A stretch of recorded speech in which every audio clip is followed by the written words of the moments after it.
work of Uduak Joe because he is the only board member that has some bizarre obsession with anti Semitism. During the June 2025 meeting, just before adjourning the meeting, Uduak Joe made the comment that he rejects all accusations of anti Semitism. This rejection was a non sequitur because nobody had publicly accused him of being an anti Semite. As buffoonish as the content of the cease and desist letter was, this is not the real issue. The real problem, I believe, is that the letter constituted illegal conduct on the part of Uduak Joe. This is because the letter was intended to intimidate, harass, and trample on my First Amendment right, but that's just the tip of the iceberg. The letter either constituted at best an abuse of power by Uduak Joe, taking it upon himself to misrepresent the board, or at worst, a conspiracy by 3 board members who met outside of a publicly noticed board meeting. All I know is that my name does not appear on any publicly noticed board agenda. I therefore reference the matter to the Los Angeles County District Attorney's Office of Public Integrity. They can investigate and figure out which of the violations of the law the cease and desist letter constituted. This is now out of my hands. Although I believe that the cease and desist letter is so buffoonishly written that it's not legally enforceable, just to be safe, I will not call Uduak Joe an anti-Semite. However, I will ask the question, is Uduak Joe an anti-Semite? Did Uduak Joe send cease and desist letters to the anti-Semites who publicly spoke in front of the board, or did he only send cease and desist letters to the Jewish members of the public who came to speak? And in the few seconds I have left, I agree with the previous speaker who said that Trustee Sunny Zia has nothing to apologize for. Thank you. Next we have Gideon Vardi.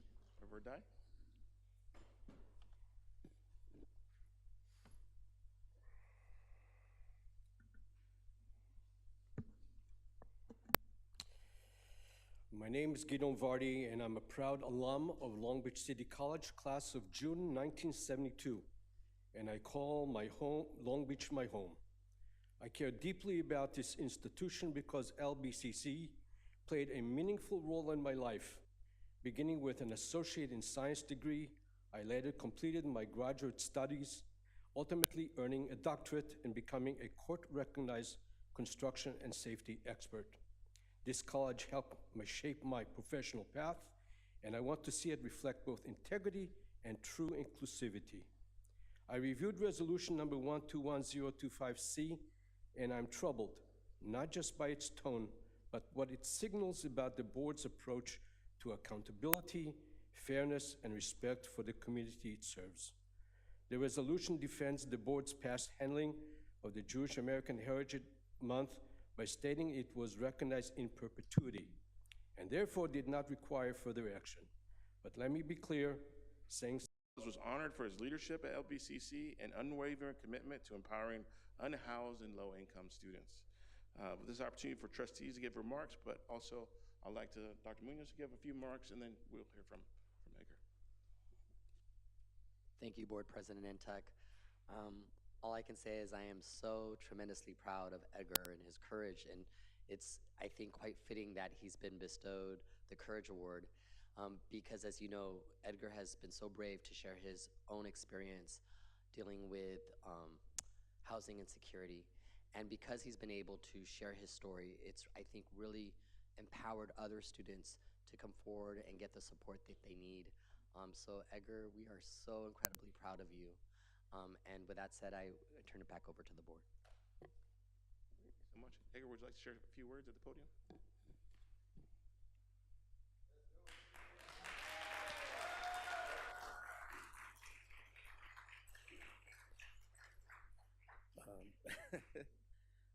Thank you for today.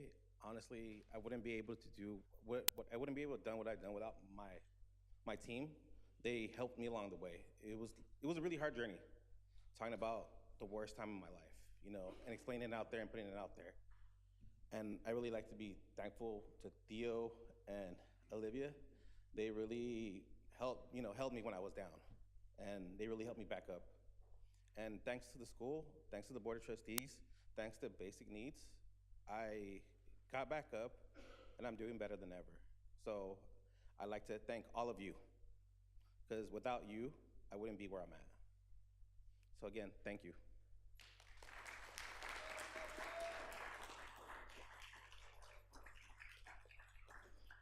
We'll have a few comments from trustees, and then we'll take a recess to take a photo. We'll go to trustee Zia. Edgar, I can't begin to tell you how infinitely proud I am of you.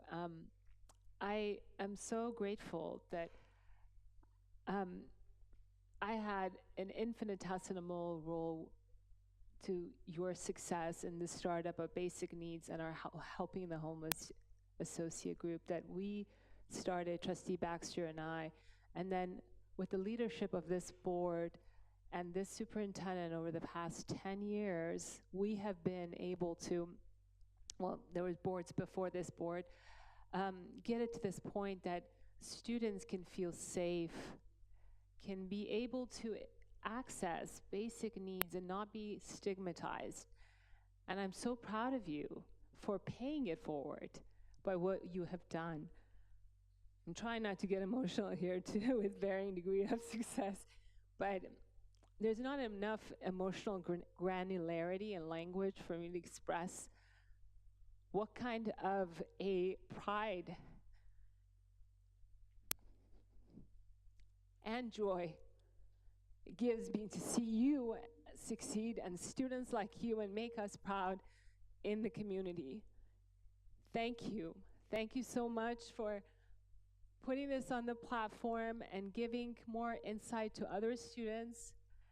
Thank you for being our partner, and thank you for being a shining beacon of hope of what success looks like and what one person can do. I honor you, and I see you, and I'm proud of you.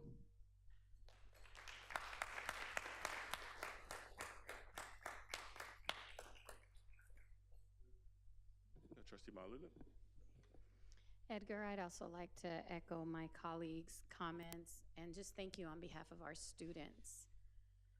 You've gone above and beyond as a support, a staff person who supports our students. You really exceeded any expectation that we have, and that says a lot because you represent a member of a staff that always goes above and beyond.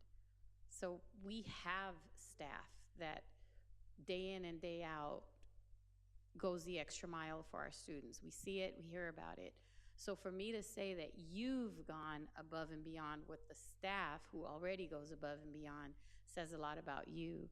So on behalf of our students and the many students that you've helped along the way, the students that you've supported, the board would like to thank you. And you know, it's always the same. The hardest working people tend to get more work thrown at them. Don't stop. Keep going.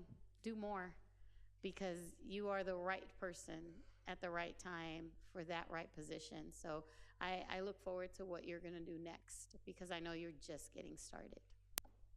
Good work.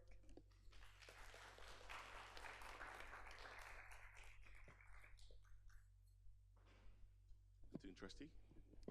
Edgar, so I see you like all over campus, and you are a walking testament of what a student leader should be.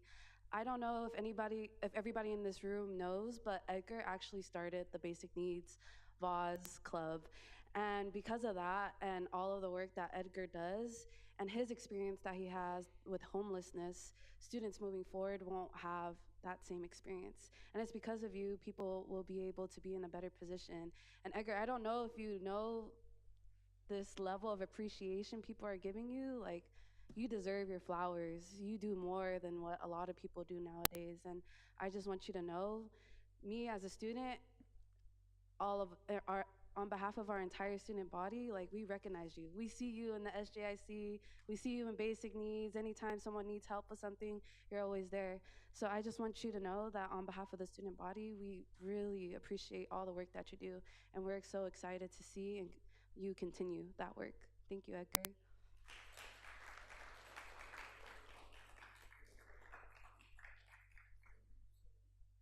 Dr. Morton.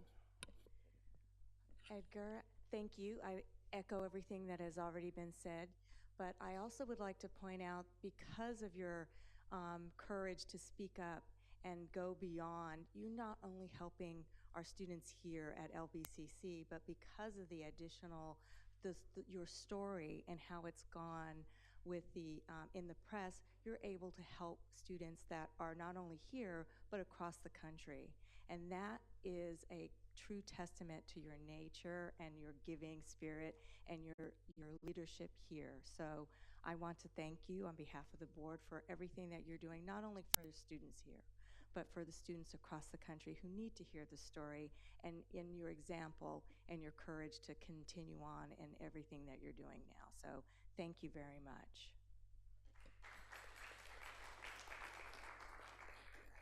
Dr. Baxter. Yes, Edgar, I want to congratulate you on behalf of the board and my colleagues. I didn't want you to think that I didn't care about you, so I have to say something. But as Trustee Zia said, she and I have been working on homelessness, but you've probably done more to get the publicity out than we have, because people pay attention to individuals. And so on behalf of the helping homeless students, I want to thank you very much and congratulations. And Edgar, I'll just add in closing that we recognize your leadership and appreciate all that you do. And please continue that work. We want to uplift what you're doing. If you go tonight on lbcc.edu, you are on the homepage. We send a press release out with photos and descriptions. Hopefully it'll be in the newspaper tomorrow morning, that we want people to know what your leadership has done, and we want you to do more. You've done so much, but at Long Beach City College, this is a springboard. We want you to be able to have even more impact on the good work you're doing. So thank you, Edgar, and we're going to take a quick recess and take a photo. So one more round of applause for Edgar, please.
All right, we'll reconvene here.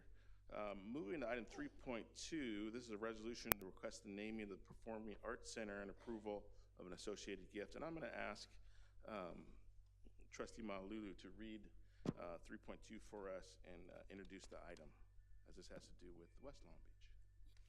Thank you, Board President, Trustee Untuck, for allowing me the privilege of reading the information for item 3.2. For the benefit of the public, This is an item that I initiated back in 2019 when I was board president for the first time around. And as many of you know, government is slow, and 5 years later, it's finally happening. So it's been a very long time, and I would like to thank, and we haven't even gotten to it, but I really would like to thank our superintendent president, Dr. Mike Munoz, for this, because I think out of everybody that's worked on this project, Dr. Munoz has probably, again, we have so many people who go above and beyond. You've really gone above and beyond. And I'm very grateful that this is happening because it involves Jenny Rivera, who is from West Long Beach and attended Long Beach Poly High School and Long Beach City College, and is one of my personal favorite singers. If you ever have the misfortune of doing any karaoke with me, you know I can't sing, but I will always sing a Jenny Rivera song. I'm sorry, Jenny, I know it's terrible, but it really pleases me to know that someone from my trustee area will be honored in this way, and someone as talented as her will be able to have a facility where students who find themselves in the same financial, economic, family dynamics that she comes from will hopefully someday find the success that she did. So with that, thank you, Trustee Untuck, and I'm going to read what's on the agenda. Pursuant to the district's established facility naming procedures, a request was brought forward seeking to name the Liberal Arts Campus Performing Arts Center Building G in honor of Jenny Rivera. Consistent with Board Policy and Administrative Procedure 6620, naming facilities and properties, the naming request was reviewed through the district's process and approved by the President's Leadership Council on November 17, 2025. Jenny Rivera was a celebrated artist, entrepreneur, and philanthropist whose influence extended beyond the entertainment industry. Raised in Long Beach, Rivera attended Long Beach City College and often credited her resilience and early accomplishments to the values and experiences gained in her hometown community. Rivera went on to become one of the most successful regional Mexican recording artists in history, earning multiple Billboard Latin Music Awards, selling millions of albums worldwide, and achieving international acclaim for elevating women's voices within a traditionally male-dominated genre. Beyond her artistic success, Rivera demonstrated a profound and enduring commitment to the Long Beach community. She founded the Jenny Rivera Love Foundation, which provides critical support to survivors of domestic violence, single mothers, and underserved youth. Rivera actively championed local nonprofits, community centers, youth development programs, and educational initiatives, which encouraged Long Beach students to pursue higher education. Her advocacy, mentorship, and philanthropy have left a legacy that continues to benefit the community today. Naming the Performing Arts Center in honor of Rivera recognizes her artistic contribution, her ties to Long Beach and Long Beach City College, and her legacy of service, empowerment, and cultural pride. To support the requested naming, Jenny Rivera Enterprises, LLC, on behalf of the Jenny Rivera family, has committed a $2 million gift to the LBCC Foundation. The gift will establish an endowment to support district programs and services with the following allocation: 50% performing arts support through scholarships and programs, 25% performing arts maintenance, the center maintenance, 20% student parent support, scholarships and programs, 5% President's Circle. In connection with the naming request, the district has negotiated gift agreement CN 930484 with Jenny Rivera Enterprises, LLC, granting naming rights for Building G to be designated as the Jenny Rivera Performing Arts Center. In consideration of the rights and privileges provided under the agreement, The donor will contribute a total donation of $2 million to be paid over a 10-year period. The agreement complies with Board Policy and Administrative Procedure 6620, naming facilities and properties and applicable district requirements. And with that, Trustee Untuck, I would like to make a motion that the Board of Trustees adopt Resolution 121025B, approving the naming of the Liberal Arts Campus Performing Arts Center, Building G, as the Jenny Rivera Performing Arts Center, and authorize the Vice President, Business Services, or designee to enter into an executive gift agreement, gift agreement CN 930484 with Jenny Rivera Enterprises LLC for a $2 million commitment to the LBCC Foundation for the purposes described above.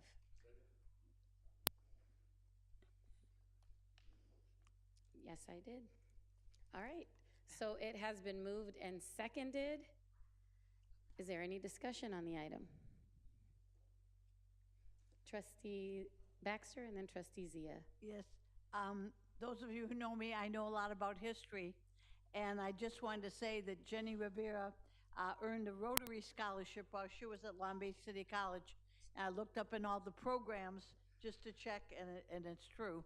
So she was not only a good student, she was also a scholar, and obviously a very successful businesswoman. I just wanted to say how grateful I am for this gift, and it is really apropos and certainly appreciated. Thank you. I wish, I'm sorry, go ahead, Trustee Untuck, sorry. You have the floor, sir. No problem. Thank you. I too just want to speak on behalf of this contract we're about to adopt. You know, we have so many great alumni from Long Beach City College. This year, during our Hall of Fame ceremony, we were able to induct Jenny Rivera into the Long Beach City College Hall of Fame, and I was able to meet her family and her daughter, and they did a really great video, maybe it's on YouTube or not, about just her life and her impact and who she was. And I think, you know, I'm an engineer, so I'm always about, you know, numbers and science, but the impact of art and the intangible benefits you get from music, it's just, she is the best of that. And what she did as far as her global impact, and she got started right here at Long Beach City College, it will make such a big difference in everyone's lives. I just want to celebrate that. Also, I do want to thank her family, our daughter, children, for their support. We have a lot of names on buildings, and we don't have a name like Jenny Rivera, and it's on our brand new Performing Arts Center, where, you know, the next generation of students are going to be trained and opportunities to be the next Jenny Rivera. So it's just such a great symbol and achievement tonight, and I just really want to lift that up and thank the family and encourage the board to support the item. Thank you. Dr. Munoz? Trustee Untuck said what I had planned on saying. We have a lot of great donors to our district who have contributed significantly, and their names are prominently placed, but not one of those names has that Latino flavor. And to have a building named Rivera means something to this little Honduran immigrant girl who can look up to a building and see that someone who was poor and at one point homeless and a single mother and who was a victim of domestic violence rose through prominence to be able to donate $2 million to have this building named after her. To the family, and I really do wish, I know that there's a lot of schedule conflicts, and I know that you all have so many things happening, but to the family, I've been able to say this to you personally. Thank you for sharing your mom with us. Thank you for sharing her many talents with us. Even posthumously, you continue to share her. And while I never met Jenny, I attended her concerts. I am friends of her friends, and I have met everyone in her family. I was at the Jenny Rivera Park naming with the city and got to hang out with her family a few times. But yesterday, which is really sad, I always remember December 9th, in 2012 was the day that Jenny passed. She was tragically killed in a plane crash. And I always remember that day. I remember, you always hear, what you were doing when something happened, when someone passes. And I remember exactly what I was doing. I was on a softball field. And someone called and said, "Oh my gosh, did you hear about Jenny?" So I'll never forget that. And I think it's significant that, 13 years to her passing, here we are naming this building after her. So thank you, Dr. Munoz. Thank you for everyone making it happen. Madam Secretary, we do have a motion and a second on the floor. We'll take a vote. Roll call vote, please. Student trustee Leotawa, Aye. Virginia Baxter, Aye. Annette Morton, Aye. Vivian Malauulu, Aye. Uduak-Joe Ntuk, Sunny Zia. Aye. Thank you. Motion carries, and thank you to the Rivera family.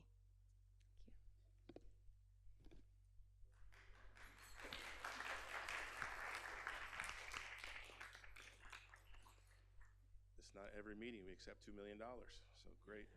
Thank you. We're now going to move to the next three items.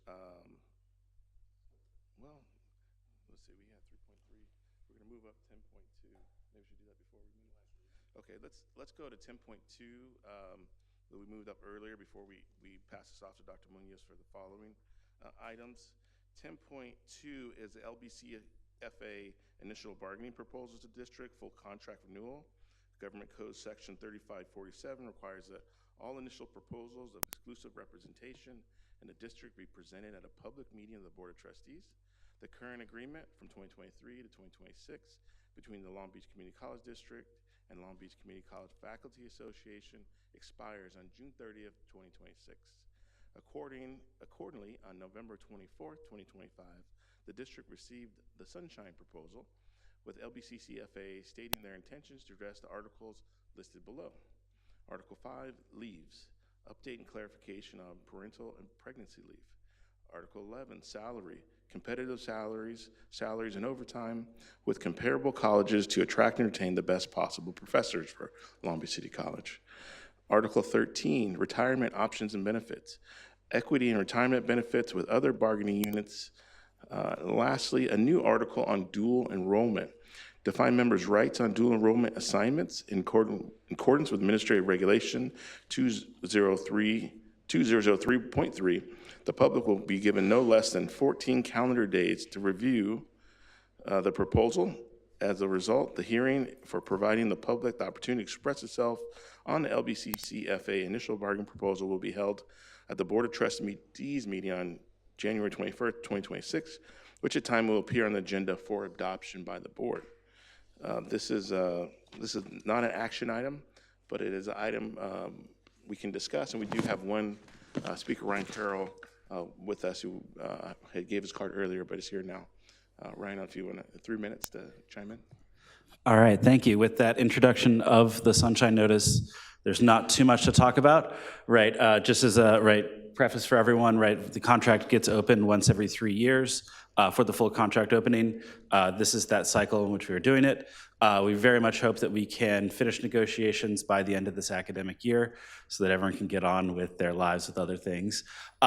So the faculty union, right, is very interested, of course, with making sure that we have competitive pay, to make sure that we get the best LBCC professors, to make sure that we keep the best LBCC professors. We love it here. We just want to make sure that we are remunerated for that.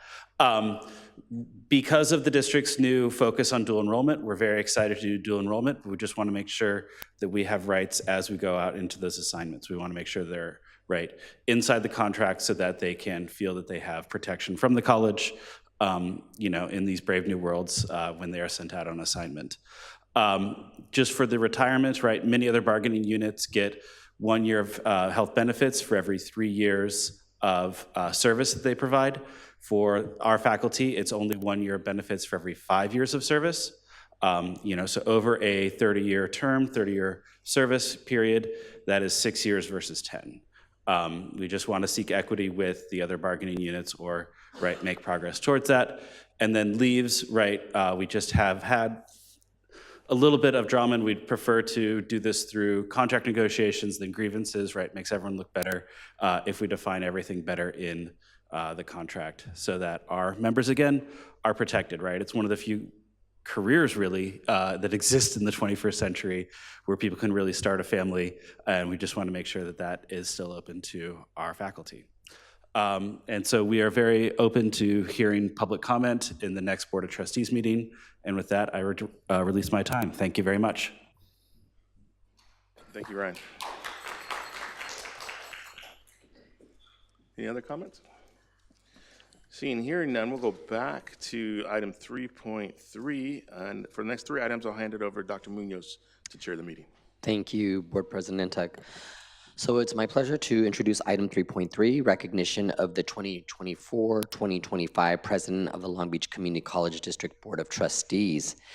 This item reads, in recognition of his service as President of Long Beach Community College Board of Trustees from December 24th to December 2025, I, the Superintendent President, will present Uduak Joe Ntuk with a plaque on behalf of the board. At this time, I'd like to open it up before we do, for the board members to be able to provide any comments. Vice President Morton. Well, first of all, I'd like to say that this year just absolutely flew by. It was a full year, full of lots of impactful things for the college, and I just want to congratulate Board President Ntuk for being an outstanding president, and your guidance really helped us focus and move the institution forward towards our mission and vision and goals for all the students in the community. So thank you for everything, and look forward to what comes next. Trustee Malulu. Thank you, Dr. Munoz. I too would like to congratulate Board President Ntuk. I don't know how you do it, but you always remain calm. Today I was reminded of something my abuelita taught me when I was very little, where she said, don't speak on things when you don't know the whole story, when you don't know the backstory, when you don't know all the details.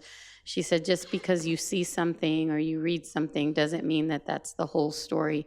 And I was reminded of that today because there are, opinions out there, and it's just not the whole story. It's not the backstory. It's not the behind the scenes story.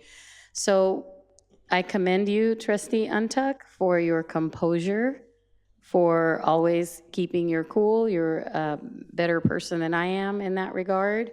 And I do believe that you're a great leader, even though I don't always disagree with you. In fact, we're disagreeing on something right now.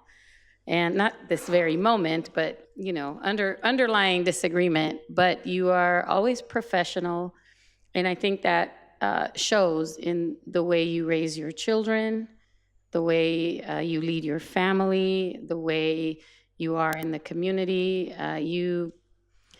You know how to just, follow the rules, follow the process, let things happen, trust the process. So we could all learn from something. Learn something from you. Thank you for your service, and it's a tough place to be. Thank you. Student Trustee Leotao. On behalf of the students, President Ntuk, I just want to also congratulate you. I think my very first impression of you was like what Trustee Malulu said, is like your very calm demeanor.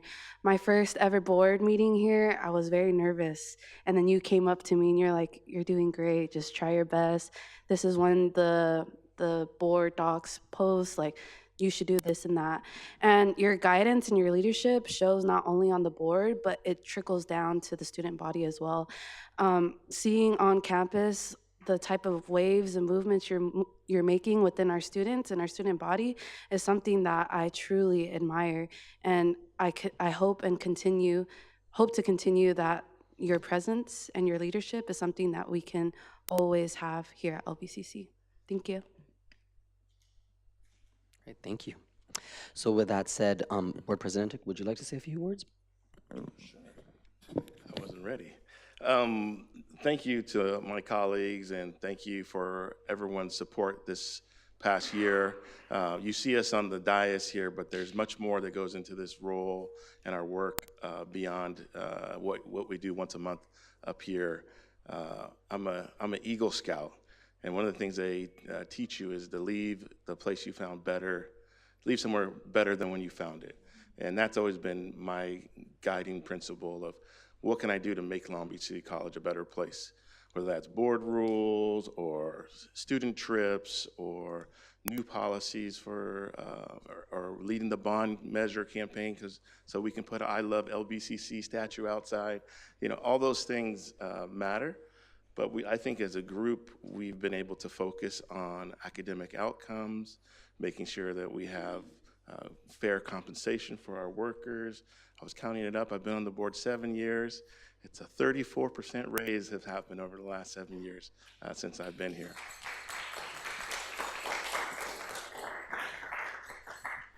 And Dr. Munoz tells me that's the most ever, but you know, we'll see. But it's just, it's a partnership.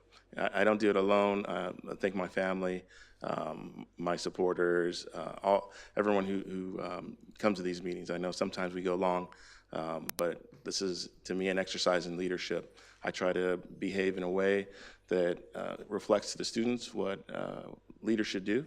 You know, we have conversations before, so make sure that we're on the same page before things happen, because not everything happens here in the dais, but we have emails and text messages and phone calls, and I just encourage folks to support Long Beach City College, and let's continue to do work so that we can continue to be the best community college in America. So thank you. Thank you, Board President Entek. So with that said, if we're going to take a small break and we're going to do a photo and present you with a plaque down in front. So we'll continue in a moment.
Okay, so now we're going to move on to Section 4, Annual Reorganization of Board Officers. Item 4.1, Annual Reorganization of Board of Trustees Nominations for President of the Board. The recommended action is that the Board of Trustees elect a President of the Board for the 25-26 year. I hereby open the floor for nominations for President of the Board for 25-26. Trustee Malulu? Yeah, I would like to continue to serve under Trustee Untuck's leadership. I'd like to nominate him for president. Would you accept that? Oh, great. Thank you. Okay, each nomination requires a second. So we have a first with trustee Malulu. We would need a second. Second. Seconded by VP Morton. Are there any other nominations? Hearing none, I declare nominations are closed. All those in favor say aye. Aye. Any opposed? Nay. Any abstentions? Congratulations, Board President Ntuk. I will now turn the meeting over to Board President Ntuk. All right, thank you so much. One more time. It'll be easier this time around, right? Thank you, Dr. Munoz. We'll move to item 4.2. This is also part of the annual reorganizing of the board. This is for the role of vice president for the year of 2025-2026. I hereby open the floor for nominations for vice president of the board for the next year.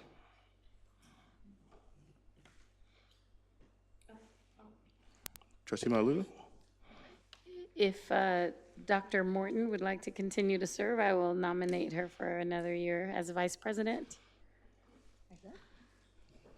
All right, I can second that. Any other nominations? Seeing and hearing none, we'll close nominations. At this time, we'll take a voice vote. All those in favor say aye. Aye. All those opposed? Any abstentions? The ayes have it, and congratulations, Dr. Morton.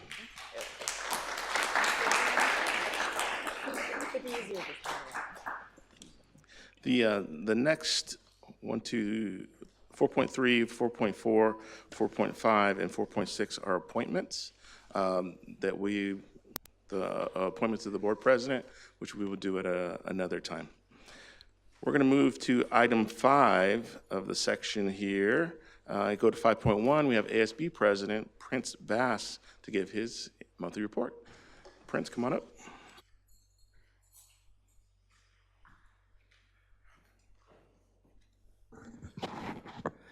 Good evening.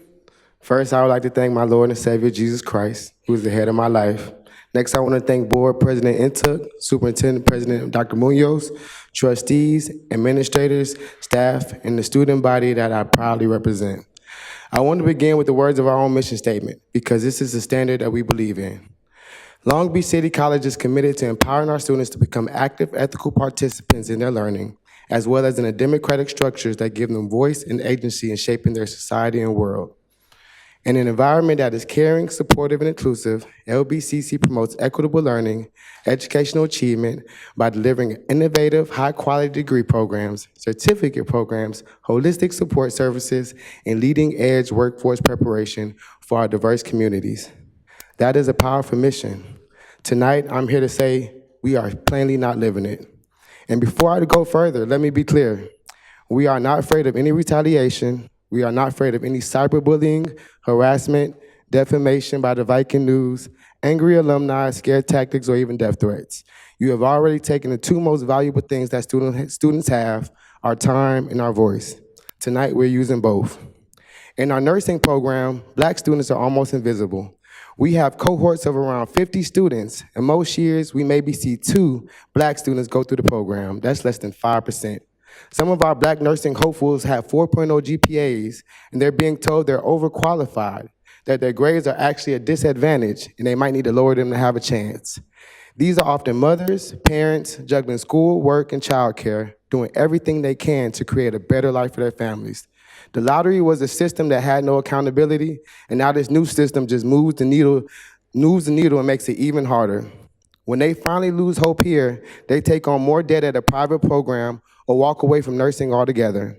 Even though they are usually completing all of their prerequisites on this very campus, and all this is happening in a country where Black mothers are dying in childbirth at a far higher rate than any other group.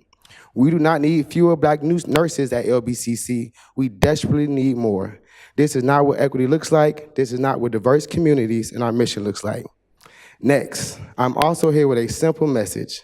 The Viking no longer represents the mascot for 2025. We often hear Vikings stand for strength and courage, but if we're honest about history, Vikings were raiders and enslavers. They attacked communities and built power through violence. If we were started from scratch today, we wouldn't pick the Vikings. We would not choose pirates or conquerors as they are in the same family.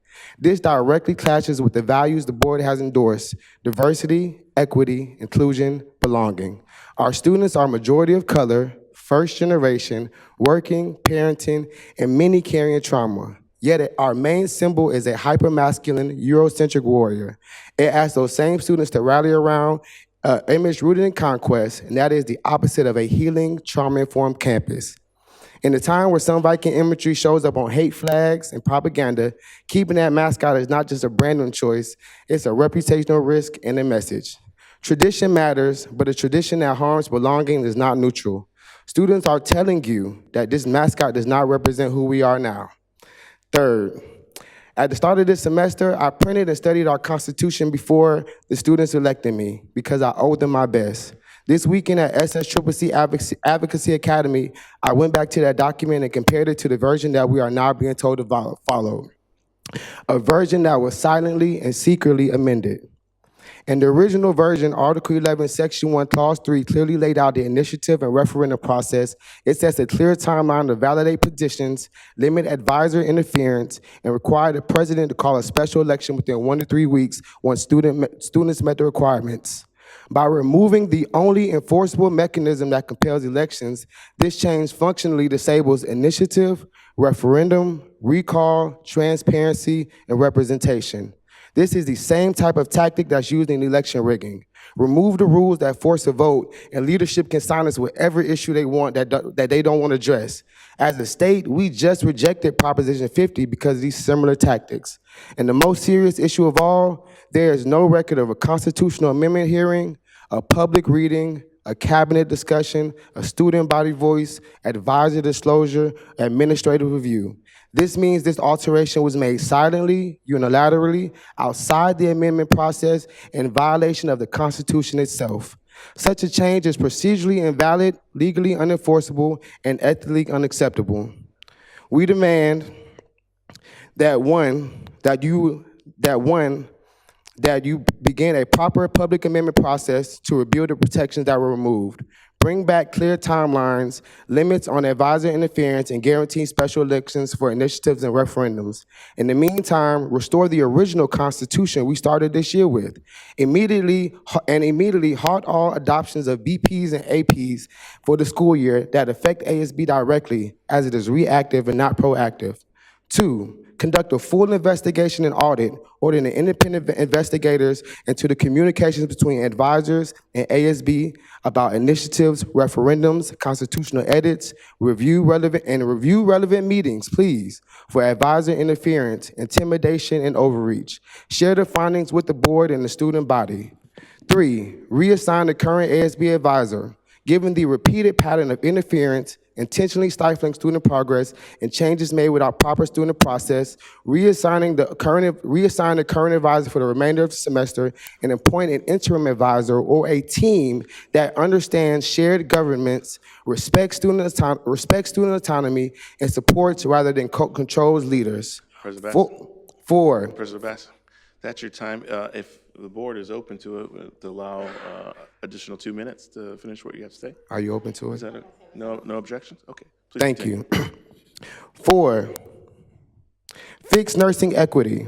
As a Black serving institution, conduct a public equity review of nursing selection process and commit to enrolling at least 10 African-American students in each cohort with transparent criteria and strong support so our nursing program better reflects our community we serve. I would prefer 50%, but I understand that there are some people who may say that is too much, but hypercritical when the exact numbers are from other denominations. And 5, retire the Viking mascot and create a new symbol with full support. Formally commit to retiring the Viking mascot and launching a student-led, community-informed process to select a new mascot that represents all of us with full institutional support, including surveys, signage, tabling, clear timelines, and real collaboration on both retiring the Viking and adopting a new symbol, and collaborate with ASB for a final resolution.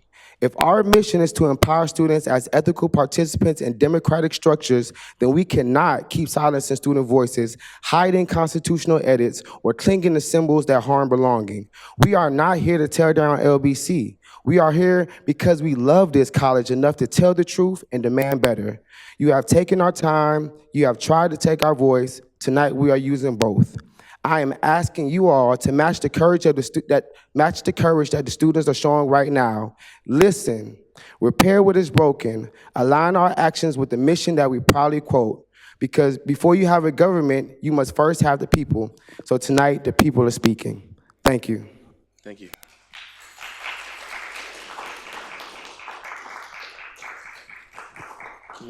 Next student trustee Leotello.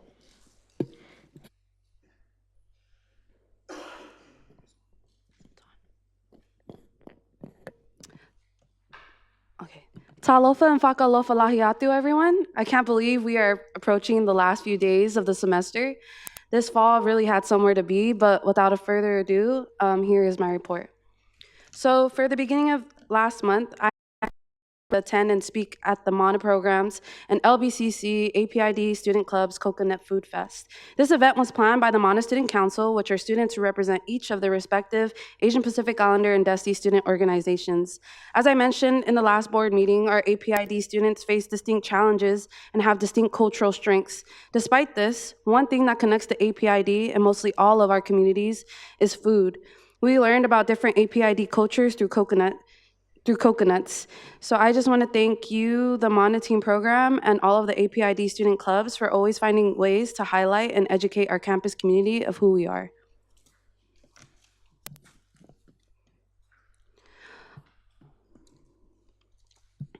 So I had the opportunity to connect with a nonprofit organization called Rainbow Labs, aligned with LBCC's equity plan, which prioritizes culturally relevant counseling and direct access to CEP services for LGBTQ+ and AA and HPI students. I connected with the co-founder of Rainbow Labs, a nonprofit creating space, mentor-led spaces for queer and gender non-conforming youth. Rainbow Labs has expressed interest in collaborating with our Pride Scholars program to support our LGBTQ+ students, and we are currently planning potential partnership opportunities for the spring semester. Alongside the ASB President Prince Bass, I had the honor of emceeing the first generation college student luncheon. Like myself, and for many of us in this room, we are first generation students. We understand that education was never our way out, it was our way in, into honoring the sacrifices made for us, into understanding, into empowerment, into serving others, and into new possibilities. Education is the bridge that connects where we come from to where we hope to be. Thank you to the First Generation Planning Committee for putting together all these events to highlight our first generation student community here on campus. Additionally, I had the opportunity to meet with 3 vice presidents this month. I met with VP Dr. Corral, TT Associate Vice President Dr. Kirkwood, and Vice President of the Workforce and Career Development, Vice President Madrid. I had the opportunity to listen and learn from each of these presidents, and I look forward to connecting with them in the future to explore new ways to collaborate within their departments and support our student community.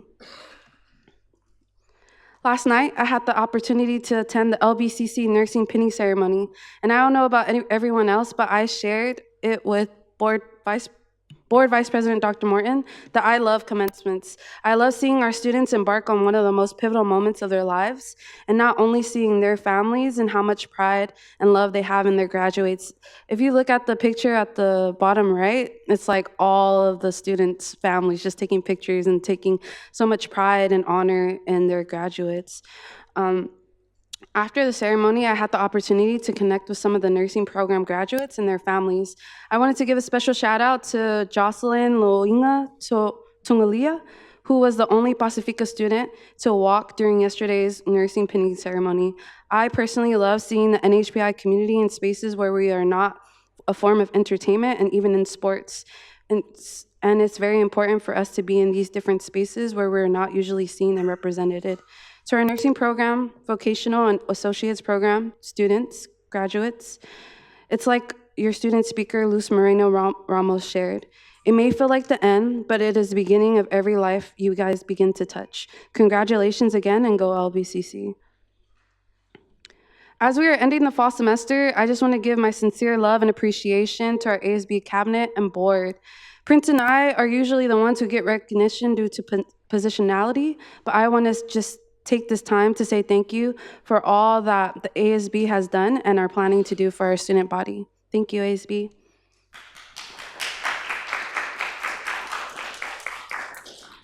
And finally, as we are reaching the last few days of the semester, to the entire LBCC student body, I want to leave you with this Psalm 1 proverb that says, "Tu maya fa'atino le fa'amoimoe," which means stand strong and fulfill your purpose. The blessings that come into our lives grow from the sacrifices you make, the long hours, the hard work, and the times when you push through even when you didn't feel like it. Every bit of effort, every assignment is moving you from where you are now to where you want to be. So as you wrap up the semester, take a moment to give yourself a pat on the back. Be proud of what you've done. Good luck on your finals and your last assignments for your class. You've got this. And that is the end of my report. Thank you. Thank you so much. We'll go to Ben Chase, Classified Senate Report.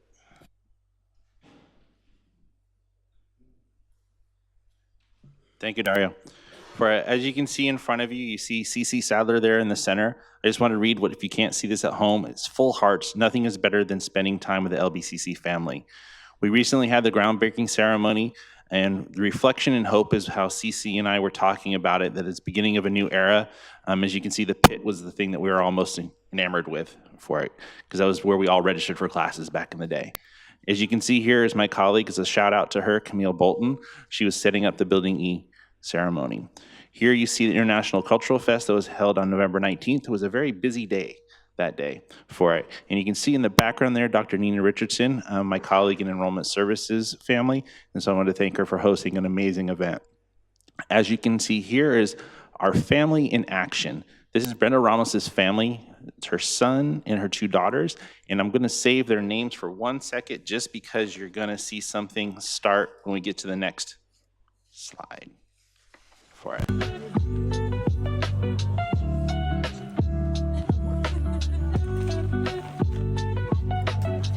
Hello, LBCC. Welcome to the Gobble and Give event.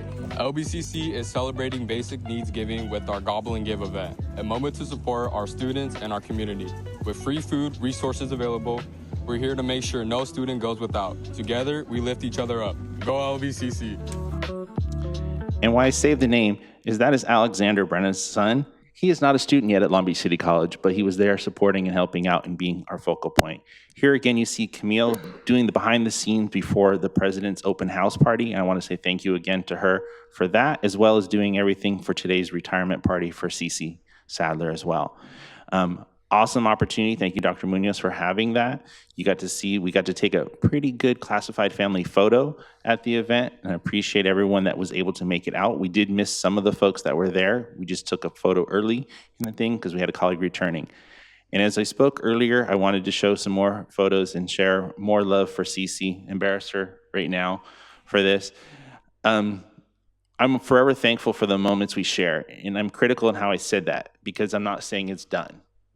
They're still to come. The photo you see in front of you is what we call the originals or the OGs for it in the beginning when the Classified Senate was reconstituted. I got to connect again today with our first president, Annie, was there. So we got 3 presidents, which was really awesome to do. So you can see CC here with the Senate Council, one of the original pages that we had when Annie was president. It's just an opportunity for me to showcase and show some of the things that have happened over the time that CC was involved with the Senate. Most importantly here, I want to tell you, everyone here, CC is talented. She was an original. She's a supporter. She's my friend and confidant, and I appreciate and thank her for everything that she's ever done and will continue to do for myself, retirees of the college, and especially from the foundation, and Dr. Baxter for being there as well today for it. You can hear Dr. Munoz, our photo we took before our blue shirts, they come back. Someday we'll get new shirts so that we can have a new picture, but we haven't done it. CC ushered in a time of connection and care, especially during the 2020 pandemic, so I want to say thank you to that. In my speech earlier today, this is the photo I was talking about, the final photo we took together for it. This is a classified Senate there with Chanel and also Javier. It was awesome to be there and see that. And I'll say this to you, aloha, my friend, for it, because I know that we'll be spending time together, or as the picture shows, deuces for it. It's a little old, but it's apropos for it. So thank you, Cece, for everything that you've done. And for the holiday season that we enter now, it's warmest wishes for us all in the new year. Please be safe, spend time with your family, take care of one another, and most importantly, recharge for the spring semester.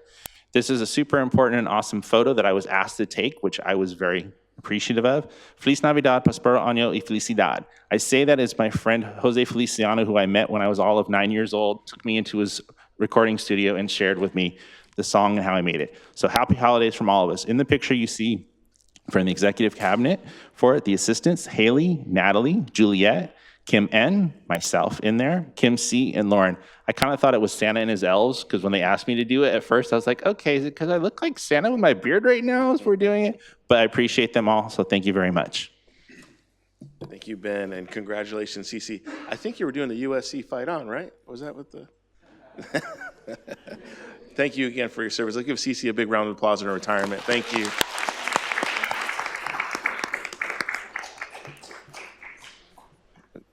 Trustee Malulu. Thank you, Ben, for your report. Cece, I just want to make one quick statement that you probably don't remember this, but you are the first person I met other than Pat McKean and Rodri Rodriguez when I was hired in the journalism English department. You're the first person I met outside of the department because I needed help with my classroom computer. And when I called the IT department, you were the person that was assigned my call, so you came over to help me. I don't know if you remember that. I don't know what year that was, 2012 maybe, I don't know. But I just never forgot you. I never forgot your name. And so, Cece, you're the first LBCC person I met other than the people I worked with. So thank you for that and all those years of tech support. Congratulations. Sorry, I should have led with that. Congratulations on your retirement. Well deserved. Enjoy a long, happy, healthy retirement, my friend. We'll go to Trustee Zia.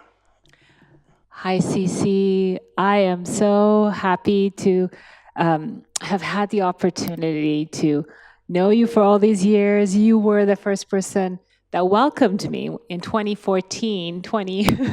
I remember walking on campus, and you were so welcoming. There was this photo booth. And I just didn't really know what I was doing. And you took me, with your warm embrace, you introduced me to everybody, your colleagues, and it was so special. I never expressed that to you. Just your warm embrace, your welcoming spirit for our students, our faculty, our administrators. It just was a testament that day. I'm like, she's really special, and you are. I'm so grateful for the work that you've done for this district.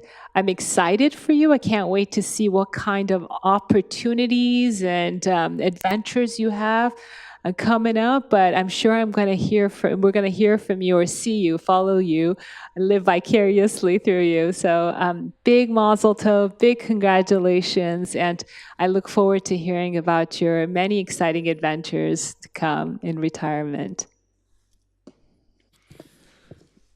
Okay, Dr. Baxter. I feel I have to say something because I discovered Cece when she was a student here. She was very artistic and did a lot of bulletin board making and things like that. And so then you graduated, you went on to Cal State, and you were working like as a window dresser or something like that. And I said, why don't you come work for me? It was much more exciting. And so Cece did work for me for 5 years, and she was the communications person. We put out a newsletter, and she got it all in a beautiful format. I was a writer, but I'm not the creator. And then I said, you really should work at the college. You'll get a pension. You'll have a much better life. And so she followed my advice and applied for a job at the college, and I'm so pleased with you. I can't believe you're old enough to be retired, because to me, you're 30 years old, but it can't be that I'm older, for sure. But anyway, congratulations, and thank you for all you've done for the college for all these years. Wonderful. Thank you so much. We're going to move to item 5.4, our academic senate report with Dr. Hunt. Thank you. Good evening, Board President Intuk, Superintendent President Munoz, distinguished board members and colleagues. I have a few highlights from the fall semester to share with you tonight. From student equity, the 2025-2028 Student Equity Plan has been approved and submitted to the Chancellor's Office. Applications for the equity mini grants for this year are now open and will close on February 27th, 2026. An information session for applicants was held last week, and the materials from the information session have been shared with the campus community this week for those who are unable to attend. From the Center for Teaching and Learning, the CTL wants to share the following highlights from this semester. Equity Congress collaboration. The CTL was invited to spend last Friday with the 2025-2026 cohort. It was beautiful to see vulnerable sharing while investigating key topics like student-professor behaviors and communication. In terms of College Culture Friday collaboration, there was a mid-semester CTL meet with the High Five, the new faculty cohort, and they shared one of their favorite tools with the cohort, the Teaching Effectiveness Framework. From the equitable teaching community, the ETC is moving forward with the spring 2026 cohort, which is fully enrolled and hopes to continue advancing equity for all students. We are particularly proud of our improved success rates for Black African American students in light of LBCC's new California Black Serving Institution designation, and are honored to continue that work. From curriculum, for fall 2025 has been a very busy semester for curriculum. Curriculum Chair Colin Williams wishes to express his gratitude to the members of the committee, to the Academic Senate, Academic Services, the deans, department heads, and all faculty who have worked on curriculum this semester. Together, disciplines successfully converted all the common courses in phase 2A and B ahead of schedule, while also modifying nearly 65 programs that have been impacted by common courses at the same time. We are well prepared to take on phase 3 next year. The committee has committed time to generating thoughtful approaches to Title V revisions around DEIA language and course outline of record, burden-free access to instructional materials, generative artificial intelligence in academics, and more. New courses, outcomes, and programs in forward-thinking industries like sustainability, artificial intelligence, construction, interior design, and trauma studies will be coming to the board in January. We are proud of our innovative faculty and their designs. We are also very proud that the college has earned a baccalaureate degree in library and information science. Anticipating this, the Curriculum Committee and its 6 subcommittees has already started conversations around how to design, assess, and promote upper division curriculum in the coming years. And in conclusion, I would like to thank all of our faculty for their hard work and dedication to our students in the college this semester. I hope that everyone has a wonderful, restful, and restorative holiday season. And that concludes my report. So thank you very much. Thank you, Dr. Hunt. And I just want to say thank you and congratulations on the BSI designation that came out last week. Thank you, the task force, VP Madrid, Carl Kemp, all those that were involved. It's a big accomplishment for us, so thank you all. Thank you. We're going to go to Dr. Munoz for superintendent's report. Thank you, Board President Intuk. Good evening. I am pleased to share highlights from this past month. We've made it to finals. To kick us off, we'll talk a little bit about the Building E groundbreaking. We were proud to invite the community to the Building E groundbreaking ceremony, marking an important milestone in our continued efforts to enhance campus facilities and improve the student learning environment. Let's watch a brief video showing the groundbreaking ceremony.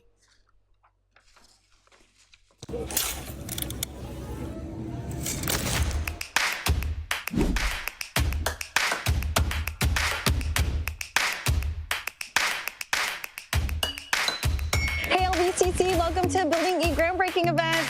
Today we break ground on the new Building E Student Services Center.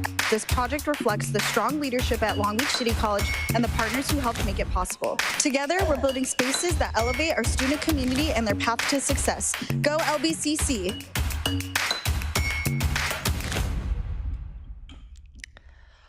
Following the groundbreaking, we continue today with the International Student Cultural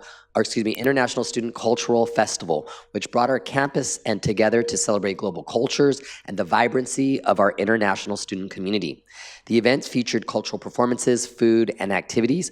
I want to give a big shout out to Dr. Nina Richardson and her team for organizing such a wonderful event. In response to the disruptions caused by the government shutdown, I want to talk a little bit about how, as a campus, we rallied to support our SNAP-identified students. So LBCC awarded a one-time emergency grant to provide $150 to 3,009 SNAP-identified students impacted by delays and disruptions caused by the government shutdown. This total of $451,350 distributed using one-time financial aid lottery funds. Students received funds via Bank Mobile, and it was a collaboration between financial aid, basic needs, and our fiscal team. So I really want to acknowledge the folks behind the scene who mobilized and moved so quickly to ensure that occurred. And a special thanks to Dr. Elizabeth Zavala, our Dean of Enrollment Services, and her team for coordinating and leading this effort. I was happy to join longstanding LBCC supporters, the Long Beach Rotary, for their annual scholarship program luncheon. The Rotary Scholarship Foundation has supported Long Beach area students since 1929. Nearly $500,000 in scholarships awarded annually to approximately about 225 students. LBCC students receive over $120,000 each year for the 100+ awards. Speakers at this event included Dr. Elijah Sims and Interim Dean of Student Equity, Lupe Pacias. Our continued support to support our community was on full display with the food bank distribution that was set up at Veterans Stadium. So continuing our focus on community partnerships, LBCC hosted a large-scale food distribution at Vet Stadium that supported thousands of local households.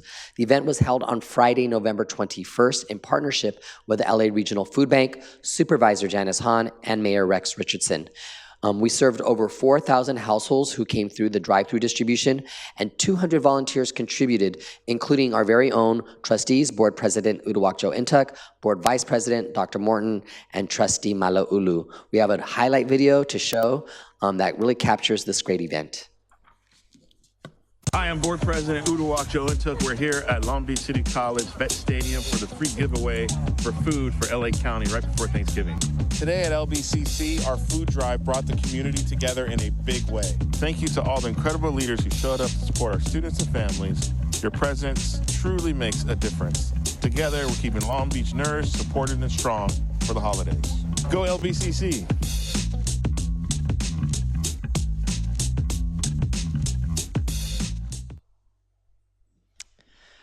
Our commitment to creating a culture of care support for our housing insecure students or students dealing with homelessness doesn't just happen during the academic year. It also happens at different times of the year. So I'm very pleased to share that our bistro opened up for Thanksgiving, and our culinary students worked to prepare a wonderful Thanksgiving meal to provide to our students who are struggling with basic needs. I want to give a big thank you to Chef Haley Nguyen for initiating this event, in providing a warm and inclusive space for our basic needs students on that holiday. So it is the holiday season, and LBCC proudly participated in Belmont Shores Christmas Parade this past Saturday, showcasing, excuse me, showcasing LBCC spirit to thousands of residents. Featured LBCC students, staff, friends, and family, many who showed up in their pajamas because I think I heard they broke a Guinness World Record, and so that's pretty awesome. It also featured some great visibility for our LBCC as one of the largest parades floats in the region. So again, congratulations. Let's take a look at our reel from our social media.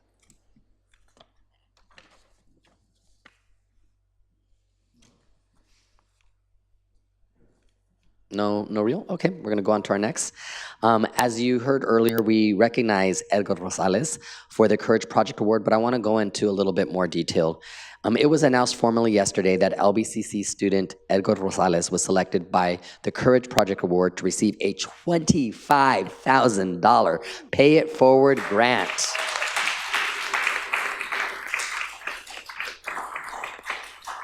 This award recognized 12 organizations and individuals nationally who are aligned with the values of courage and community impact.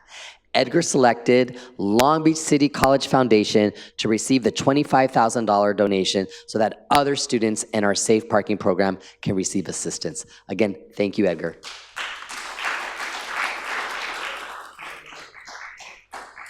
So as the semester concludes, I want to wish everyone a joyful holiday season filled with rest, renewal, and connection with people and traditions you love.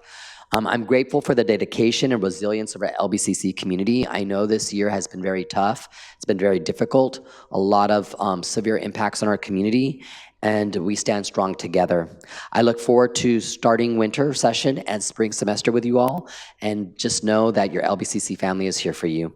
With that said, this concludes my report. Thank you, Dr. Munoz. We're now moving to item 7.1. This is Board of Trustees' commitment to cooperative governance. There is a printout or a version available online that we put together as a group. I can share this was put together by a professional facilitator, mediator for the board over the last 4 months or so, where we all had an opportunity to weigh in. And I'll just briefly go over the areas before we go into discussion. So there's a commitment to trust and collaboration, conduct, preparation, and professional responsibilities, role of the board president in meeting decorum, governance principles and shared commitments, prohibited conduct, and a commitment to integrity, intent, and inquiry. There's more detail under each item, but wanted to just highlight that as we move forward. This is an action item that's recommended the board approve and adopt the agreement as submitted. I need a motion and a second to advance. So moved. Second. Motion by Dr. Morton, second by Dr. Baxter. There's opportunity for discussion from the board.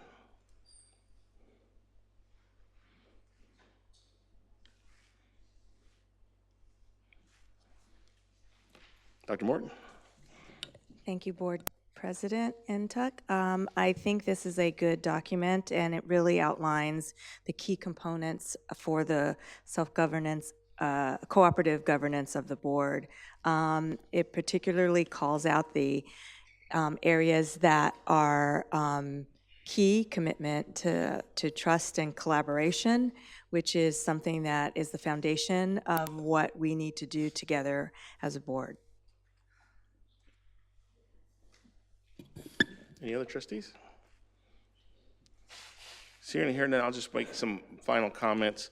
I was part of the Peralta College accreditation visit a couple years ago, and they did a similar document, a cooperative agreement. They were under findings and having accreditation issues, which part of it was their board conduct and behavior.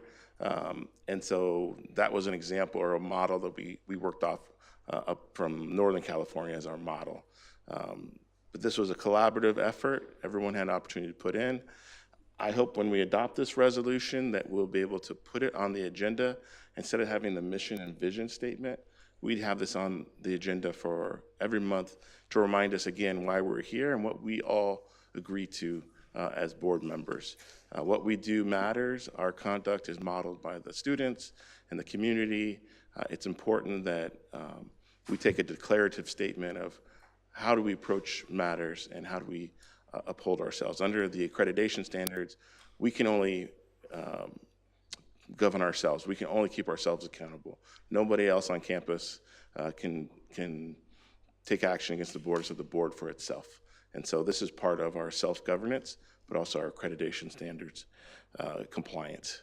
And this was a recommendation from one of our facilitators during our board retreat. I don't know if Trustee Malauulu had anything to add on the commitment to cooperative governance before we take a vote. I do, and I apologize. I was dealing with the situation in the back boardroom there. If this has already been stated, I just want to say that I am in support of the board decision for this item. It has taken many, many months to get to this point, and one thing we cannot publicly talk about proceedings that happen in closed session.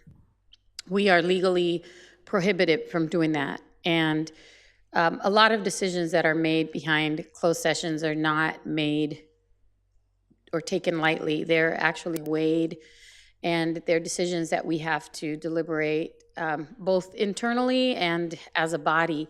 So when these decisions come before the board for the public vote, please know that it's not just a surface agenda item that we're going to vote on today. Please know that research has been done, conversations have been had, consensus has been built. You know, there is a majority of the board. We all have to work together. So I am in support of this, and I am also in support of the policies that we have implemented over the past couple of years.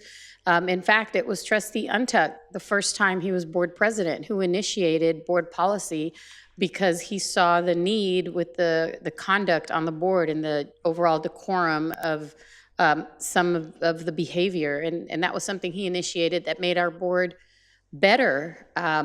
I think I have an unfortunate record of adjourning a meeting at 2:56 in the morning. And when Trustee Untuck became board president, he said, never again, we're not doing that. We need to have board policies, we need to have procedures in place. So he really did a lot to restore the professionalism of what this board should have had all along. And I think that this reconciliation, this motion, I think is in line with that. So I am in support of that. Thank you. Thank you. Any other comments? Seeing and hearing none, we'll take a roll call vote. Secretary Reese? Student trustee Leotawa. Aye. Virginia Baxter. Aye. Annette Morton. Aye. Vivian Malauulu. Aye. Uduak-Joe and Tuck. Aye. Sunny Zia. Aye. The agreement has been unanimously adopted, and we'll put it on the agenda going forward starting next month. Item 7.2, this is a resolution of reconciliation, apology, and closure. The Long Beach City College Board of Trustees seeks to address several board complaints per board policy and administrative procedure 2014. There is an attached resolution.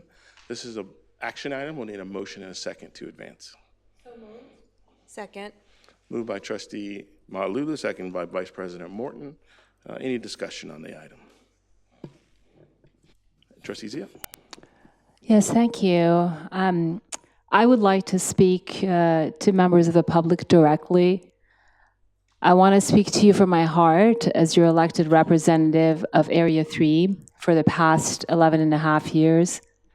Everything I am about to say is based on my lived experience and from my perspective as a member of this board who has had to work with Mr. Intuck since he was elected in 2018.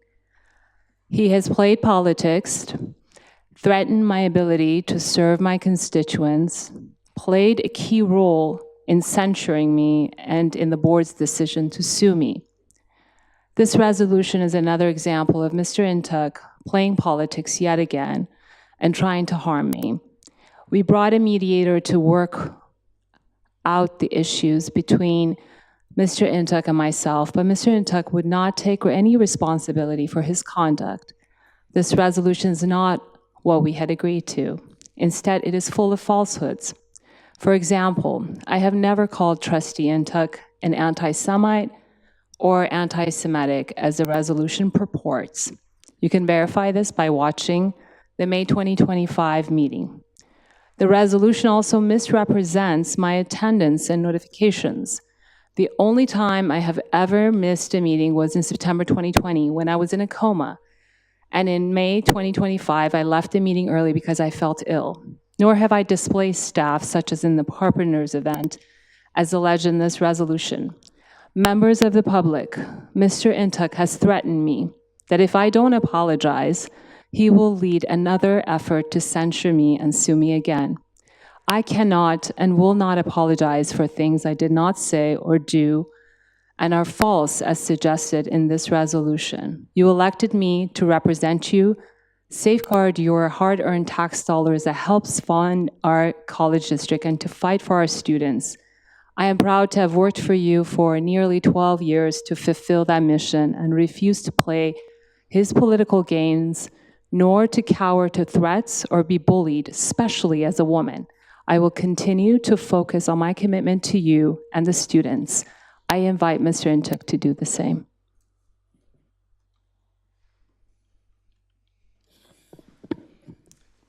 Any other trustees like to talk? Trustee Ntuk. Trustee Malauulu? Thank you. I wish there was a way that I could press play and repeat to everything I just said for the last agenda item, for the commitment to cooperative governance. We've had this conversation so many times, and without, you know, here's the problem with the Brown Act. We can't talk about what we talk about behind closed session. In closed session, we can't talk about that. I can't tell you what we agreed to. I can't tell you what we talked about. I can tell you that, man, I'm not going to say anything because it's just too frustrating. It's just frustrating. I mean, wow, just wow. Thank you. Sorry, no, I have to bite my tongue. Any other trustees? Dr. Baxter? Yeah, as Trustee Malauulu says, we cannot discuss what we talked about in closed session. But personally, I was hoping that Sunny would issue a statement. She did not. I listened to the board meeting on YouTube to make sure that things were correct, and she did not call President Uduak, Joe Ntuk, anti-Semitic. But in that same meeting, she also got upset and interrupted, and I don't remember if she called your names, but anyway, she got very upset. And it's unfortunate, and some people believe you have a right to behave in a certain manner, and you can't tell people not to behave in a certain manner. And I have suggested that she adopt a different manner. But, you know, in my youth, I used to get very upset about things, and I guess with age, you just learn to go with the flow and just let things happen. And so it's unfortunate, but that's the way it is.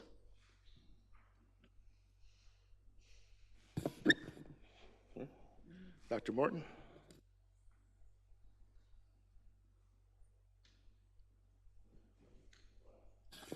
All right. Just for folks who don't have a copy of the resolution, it itemizes more than a half dozen complaints that have been filed by other members of the board about Trustee Zia's behavior over the past 12 months. We brought this forward as through our board policy 2014. There were no other complaints against any other trustees. And it ranged from public name calling, disparaging remarks about her colleagues at board meetings, criticizing the majority's decision, speaking over other trustees, violations of her disciplinary reprimand, attending events in her official capacity when she was not supposed to, making false and misleading public comments, falsely accusing me of not agendizing the Jewish American Heritage Month when we as a board voted that we would not agendize, and we don't agendize for Black History Month, Women's History Month, Latino History Month. We don't agendize it for any months anymore based on a decision, not when I was board president, but last year. Actually, somebody else was president. But it goes through, you know, just a series of unprofessional conduct. It has nothing to do with her gender, her race, her religion. It's a matter of professional conduct. Yes, we have done 2 censures. I alone have not done it. I do not have single power to do such action. It's always been a group decision, whether it was Doug Otto or Herlinda Chico, or now Dr. Morton's here. You know, I have no capacity to individually do what I'm alleged to do. So I just want to be clear of what we have here before us is we have attempted to take a different approach, a conciliatory approach. We retained a mediator probably 6 months ago for numerous trainings and sessions and guiding to make our cooperative governance agreement. We all participated in, you know, and the goal was to have a positive outcome, not to have to do another censure, not to have more fighting, but just simply ask for professional conduct and respect of colleagues and maintain decorum. I don't think that's bullying. I don't think that's harassment. That's just conduct of the board. This entire board, we all did together. So it's not, it's difficult for me to listen to these, again, false claims blaming me for everything when, I don't control the conduct of my colleagues. And the violations that were all submitted, multiple of us people, we were there, or we all sat at this dais. So we don't need to go in a lengthy investigative report and hire an outside attorney to confirm. We all witnessed it, and we have to hold ourselves accountable. And that's what the board policy says. That's what the accreditation standard says. And that's why we brought this item today as proof in the future when we go to our next accreditation session that we did take action. We did hire a mediator. We did try to resolve the issue, but consistently it's only one trustee. It's not the other four of us. And it's not one person's fault. It's not my individual fault. I did nothing to provoke this behavior. And so unfortunately, we're here again tonight after many times over the years to try to resolve and rectify a matter, to simply say, just be professional and respectful. That's it. We're not asking for a lot. So I don't know if there's support to adopt this resolution. The resolution is titled Reconciliation and Closure. We're trying to conclude the matter, but the apology was supposed to be from Trustee Zia to the board for her conduct, and that did not occur, or has not occurred tonight. So I don't know what the board's pleasure is to move forward. Trustee Malauulu? May I address Dr. Mike Munoz, please? Dr. Munoz, gosh, I'm sorry, I'm terrible with names. Is it Shannon? Is Shannon available? Was she supposed to be here tonight? Because I would love to have, because Shannon is not bound by the same rules that we are with the Brown Act and the closed session, but she was the person that the board hired to do the mediation and facilitate that. I would love to have her be here and be present and observe what just happened, because it was my understanding that we had reached an agreement at the last meeting, and that agreement hasn't happened. In fact, there was a complete pivot in the opposite direction tonight. So Shannon, who the board, not one person, the board hired and paid to lead us through a series of mediation services for professional mediation, there had been an agreement made, and that agreement was not upheld tonight. So I would like Shannon to come in and address for the benefit of the public, because this is So I hear you, and I appreciate your comments. With that said, Shannon had a personal conflict that she disclosed in advance, was not able to attend today. At the same time, I would also note that even though she's not an elected official, she is a licensed mediator and kind of operates under these guidelines of confidentiality. So I make an assumption here, but I highly suspect that she would not be in a position to speak openly about anything that occurred during a mediation session, is that she's licensed and probably bound by those guidelines. That would be my strong suspicion. all right. So we thank you, Dr. Munoz. So I just really feel like me personally, because I can't speak for anybody else on this dais, and I can't speak for any of you out there or anybody tuning in. And I personally feel like I've just been, I don't know the correct way to say this. Is it gaslit? I just feel like I've just been bamboozled. And I'm very disappointed, because I really thought that after all the hours that we spent in mediation, I really thought that we were here for the reconciliation, the closure, and the moving on. But apparently, it's just going to be like the hamster spinning in the same wheel over and over, where this will never end.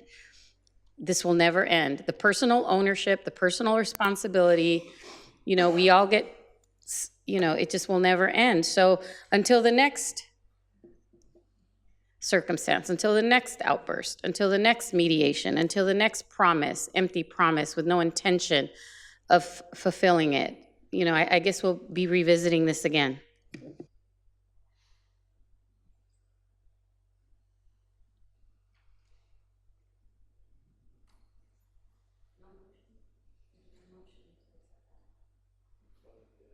There's been a motion and a second, so there is a motion on the floor per Robert's Rules of Order that we should take some action.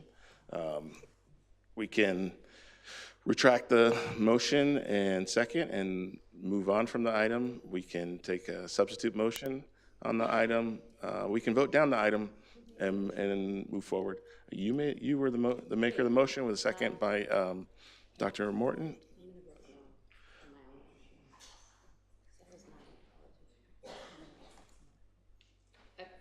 Whatever it would be the appropriate course, if I retract my motion, if I rescind the motion, or if I just vote no on the motion, but that was not what the agreement was. So I will not vote on something that the board had already agreed to do. That is not happening right now. So am I able to rescind the motion? You can rescind the motion as the maker of the motion. I rescind the motion. Take it back. There will be no moving on. The motion and second have been rescinded, so no action on the resolution as it's drafted. Maybe one thing I can put forward, part of the resolution was the conclusion of the disciplinary reprimand that had restrictions on paid travel and board officer roles and going to chicken dinners and so forth. I don't know if there's, part of what we talked about is like, where's the personal accountability? And we're at a place right now of do nothing. And is do nothing the option that we want to walk away tonight after probably 6 months worth of work to get here tonight? And I don't know if anybody would entertain amending the motion that it doesn't end December 31st, 2025. Maybe we make it one more year. But just to have some action tonight to try to conclude these series of complaints. Are we able to make that motion? Is it on the agenda for Well, the extension? Yeah, you can adopt the resolution with an amendment to the very last line there. The second, it further be resolved, ending her disciplinary reprimand effective December 31st, 2025. If you want to amend that to December 31st, 2026, that is an allowable option. When we get to that item, or now? This is the only time on the agenda tonight that we are going to address this item. Okay, then I would like to amend that motion and extend it one more year and look forward to wasting more time and more empty promises and more mediation and more ridiculousness, because apparently this board is just not ready to move on, unfortunately. So yes, I would like to make a motion to extend that by another year and see where we are a year from now. So there's a motion on the floor to adopt the resolution with an amendment to the year, and the third, therefore, be resolved. Is there a second? Second. It's been moved and seconded. Any further discussion on the item?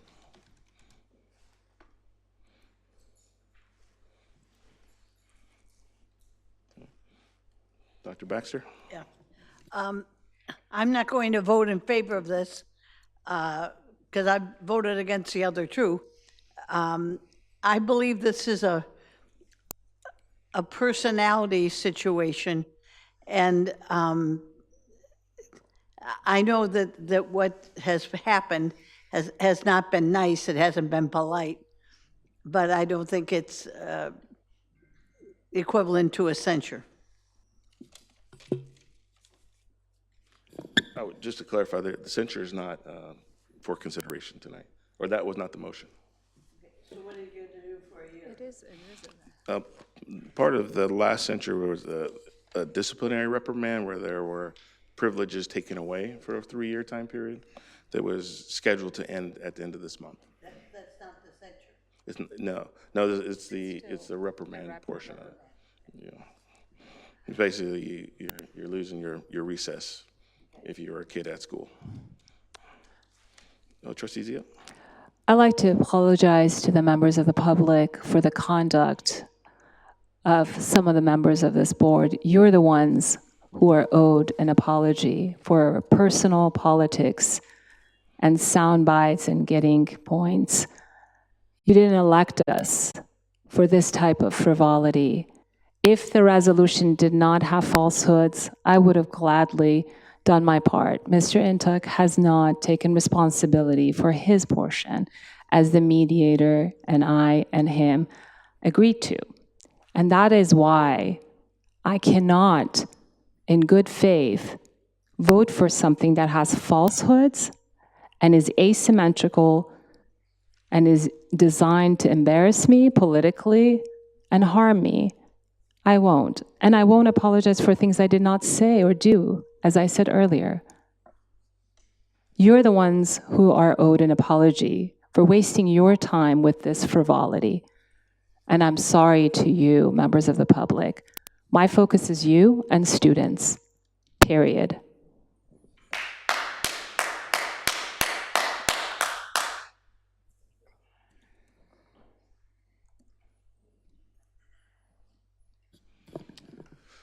All right.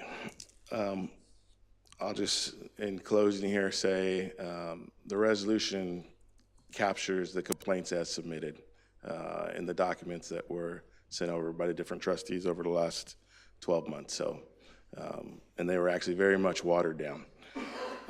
And again, no complaints were filed against me. I haven't done nothing wrong. I have not proactively asked for this. And ironically, I'm the one that's harassed and criticized. And I feel bad for the public who came out and stood at this podium tonight and other times, because I made that same mistake 10 years ago. I came to that very podium and defended Trustee Zia when she claimed she was being harassed and bullied by the former trustees, which I found out later not to be true. And it's unfortunate this pattern happens. I've been deceived before. I don't think the people who spoke earlier have the full information. And it's unfortunate that I'm being asked to accept responsibility for someone else's misconduct. I did not do anything to deserve this, and it's a very unfortunate situation. But I am supportive of the amended resolution, and I think we should move on from this item. So Secretary Reese will take a roll call vote, please.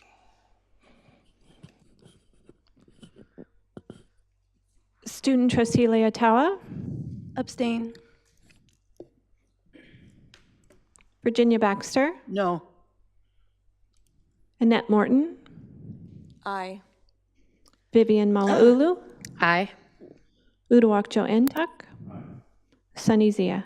Nay. The ayes have it, and the resolution is adopted. Moving now on to executive summary of legislation and policy update 7.3. We do have a receive and file and a December monthly legislative report attached. I don't believe there's any discussion on it. It's a receive and file, so there's an attached document there. We're now moving to item 7.4, reports of the Board of Trustees. Each trustee has 5 minutes to give a report. And if the board will allow, I'd like to go first, and I'm going to defer my 5 minutes to our students who are here from the National Society of Black Engineers, NSBE, to give a brief presentation on their recent conference and travel. And so I know Dario has the slides, if we can put them up for them, and ask if you can come to the podium.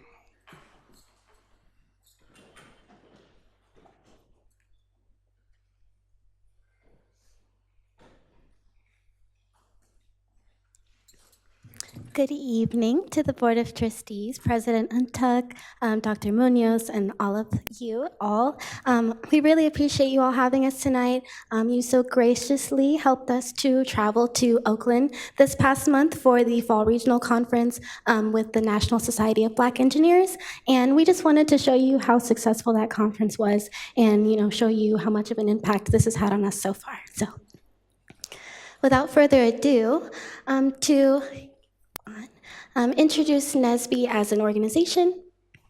The National Society of Black Engineers is committed to supporting Black engineers in advocacy, education, career advancement, facilitating Black excellence, Black community empowerment and advancement through STEM, with a mission statement of increasing the number of culturally responsible Black engineers who excel academically, succeed professionally, and positively impact the community. Oh, and excuse me, my name is Victoria. I am a future chemical engineer studying here at Long Beach City College, soon to be transferring, and I am the president of our chapter here at Long Beach City College. So into a look at our first couple of semesters establishing NSBE at Long Beach City College.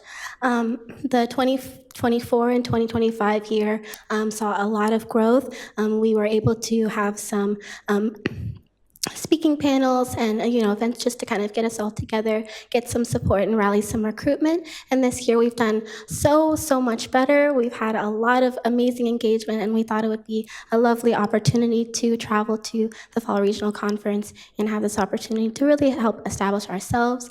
We've done a lot of networking with other NSBE chapters locally, with Cal State Long Beach, Cal State Northridge, UCLA, UCI. It's just been an amazing experience so far. And to talk more about how the Fall Regional Conference went, I'm going to introduce my Vice President, Jaden. He's going to tell you a little bit more. Good evening, Board of Trustees. My name is Jaden Jones. I am serving as the Vice President for the National Society of Black Engineers. To echo the president, I want to thank you guys for the opportunity you provided for us by supporting our journey to the Fall Regional Conference. Our goals were to create long-lasting connections in our field, become well-versed in our interviewing and resume-building skills, and overall develop a more defined sense of our future as a result of this conference.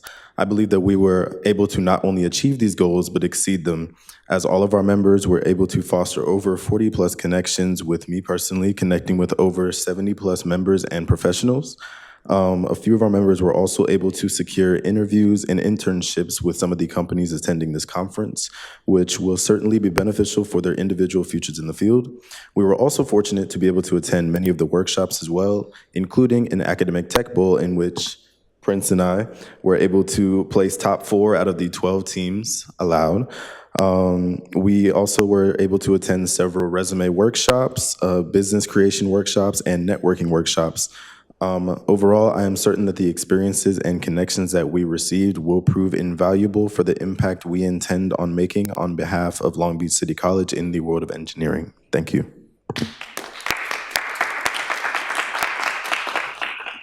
Yeah, thank you, Jaden. So as you can see, we've got a bunch of pictures here. Just wanted to show you all of the amazing things we were able to do. We attended the Black Panther Museum, which was also in Oakland, California. This was us connecting with Cal Poly Pomona's chapter. We worked very closely with them, made a lot of great connections with them. We got a tour of the Salesforce Corporation Tower in San Francisco. We just got so many amazing opportunities to network, build ourselves, learn more about the engineering fields we aspire to. Yeah, it's just more pictures. Yeah, great. So these were some of our major successes. Like Jaden said, we got at least 30 LinkedIn connections for each of our members. We obtained 3 internship opportunities with 1 solidified, 1 contract. We positioned NSBE LVCC as an active, visible chapter in the region. That was super important to us in building durable professional relationships, long-term membership engagement, and really connecting with the broader NSBE community. I also wanted to show you some of our sister clubs. We also have the Society of Hispanic Engineers. They also went on a conference this year. The Society of Women Engineers also went on a very successful conference.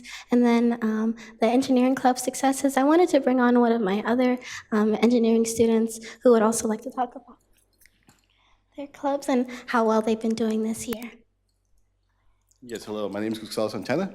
I'm the VP of the Engineering Club, also VP of SHIP, the Society of Hispanic Professional Engineers. And we also went to an event. So we had gone to Philadelphia for a SHIP National Conference. And what I learned from there was employers are looking for something very specific.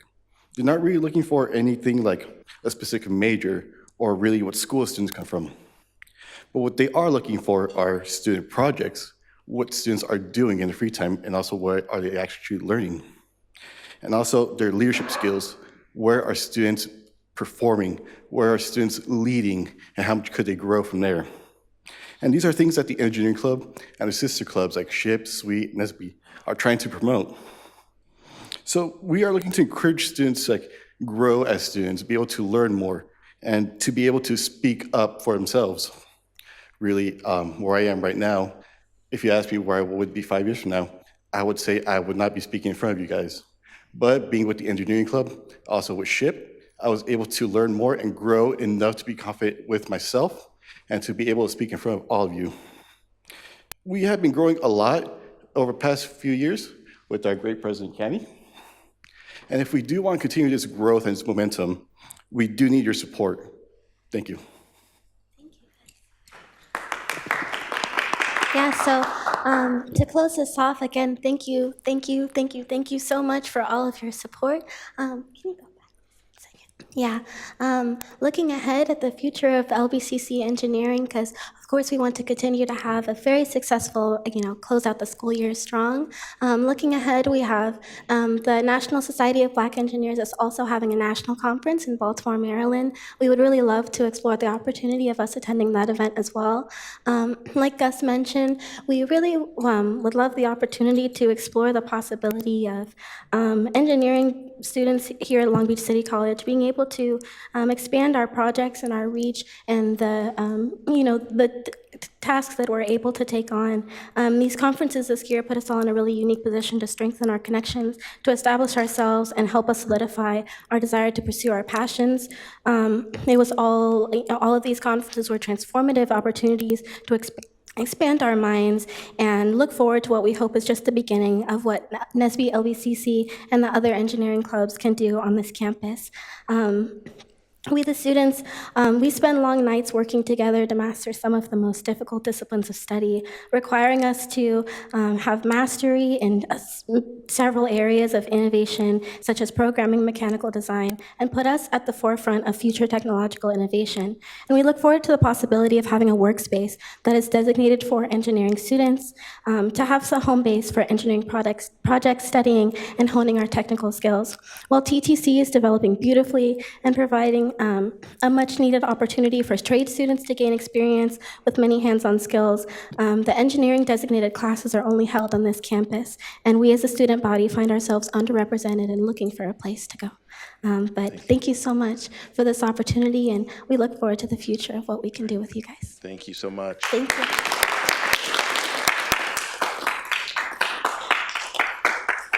I want to say thank you for your collaborative leadership and inclusion and sharing. I did see your proposal request for support for the conference, and it was you did an outstanding job as a group submitting that and the request, and I'm happy that Dr. Munoz and the college was able to support it. So thank you again, and thank you for sharing with us tonight.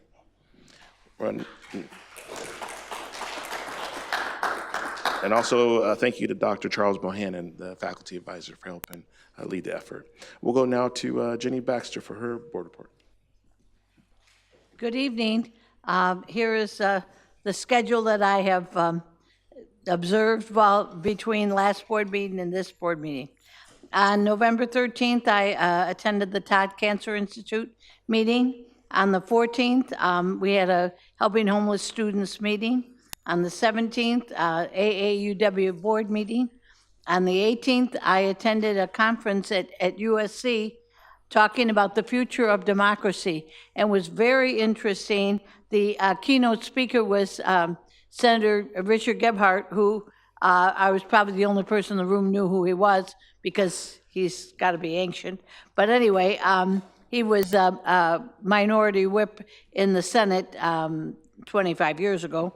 And he gave a wonderful, encouraging talk about transparency and about ethics and about you should not lie, because if you lie once, no one will ever believe you again. And it was a real inspiration to me. I went up and told him, I didn't ask to have my picture taken, so I'll live another day. On the 19th, I went to the Building E groundbreaking. It's an exciting time because I was at the first groundbreaking in 1972, and so it's exciting to see the new building coming up It bothers me when we tear down buildings, but I understand we have to do that. Also on the 19th, we had Rotary Scholarship Day, at which we had 50 Rotary Scholarship recipients, both from Long Beach City College and from Cal State Long Beach, and they were given a talk by, now of course I've forgotten his name, who's in charge of Long Beach College Promise, Elijah, thank you, Elijah Sims. And then also Lupe Pacias, who talked about Long Beach City College programs. And then Dr. Beth Lesson, who's the Vice President of Student Services, talked about Cal State Long Beach. And so it was very good discussion, panel discussion, led by Lance Kenyon, who received a Rotary Scholarship at Long Beach City College and at Cal State Long Beach probably 30 years ago, and he was the moderator. Anyway, then on the 20th, I left and went to the CCLC conference where I attended a Brown Act workshop and also the basic needs, and they produced this beautiful brochure. And what's interesting is they sent out a survey to the participating colleges, and there were 107 colleges that RSVP'd, and they asked for responses about the student needs. Long Beach City College was #1 with 3,497, and I don't want to read the others because it'd be embarrassing, because some respondents say it was like less than 100.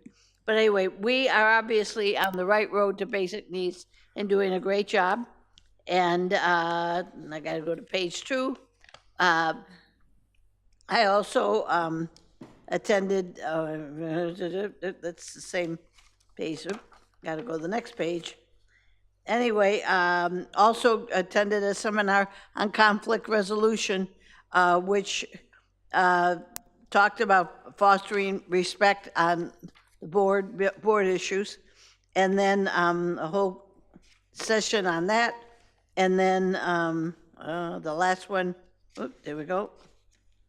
The last one, on the last one, I attended a Zoom meeting for the Helping Homeless Students, and so I did not go to that session.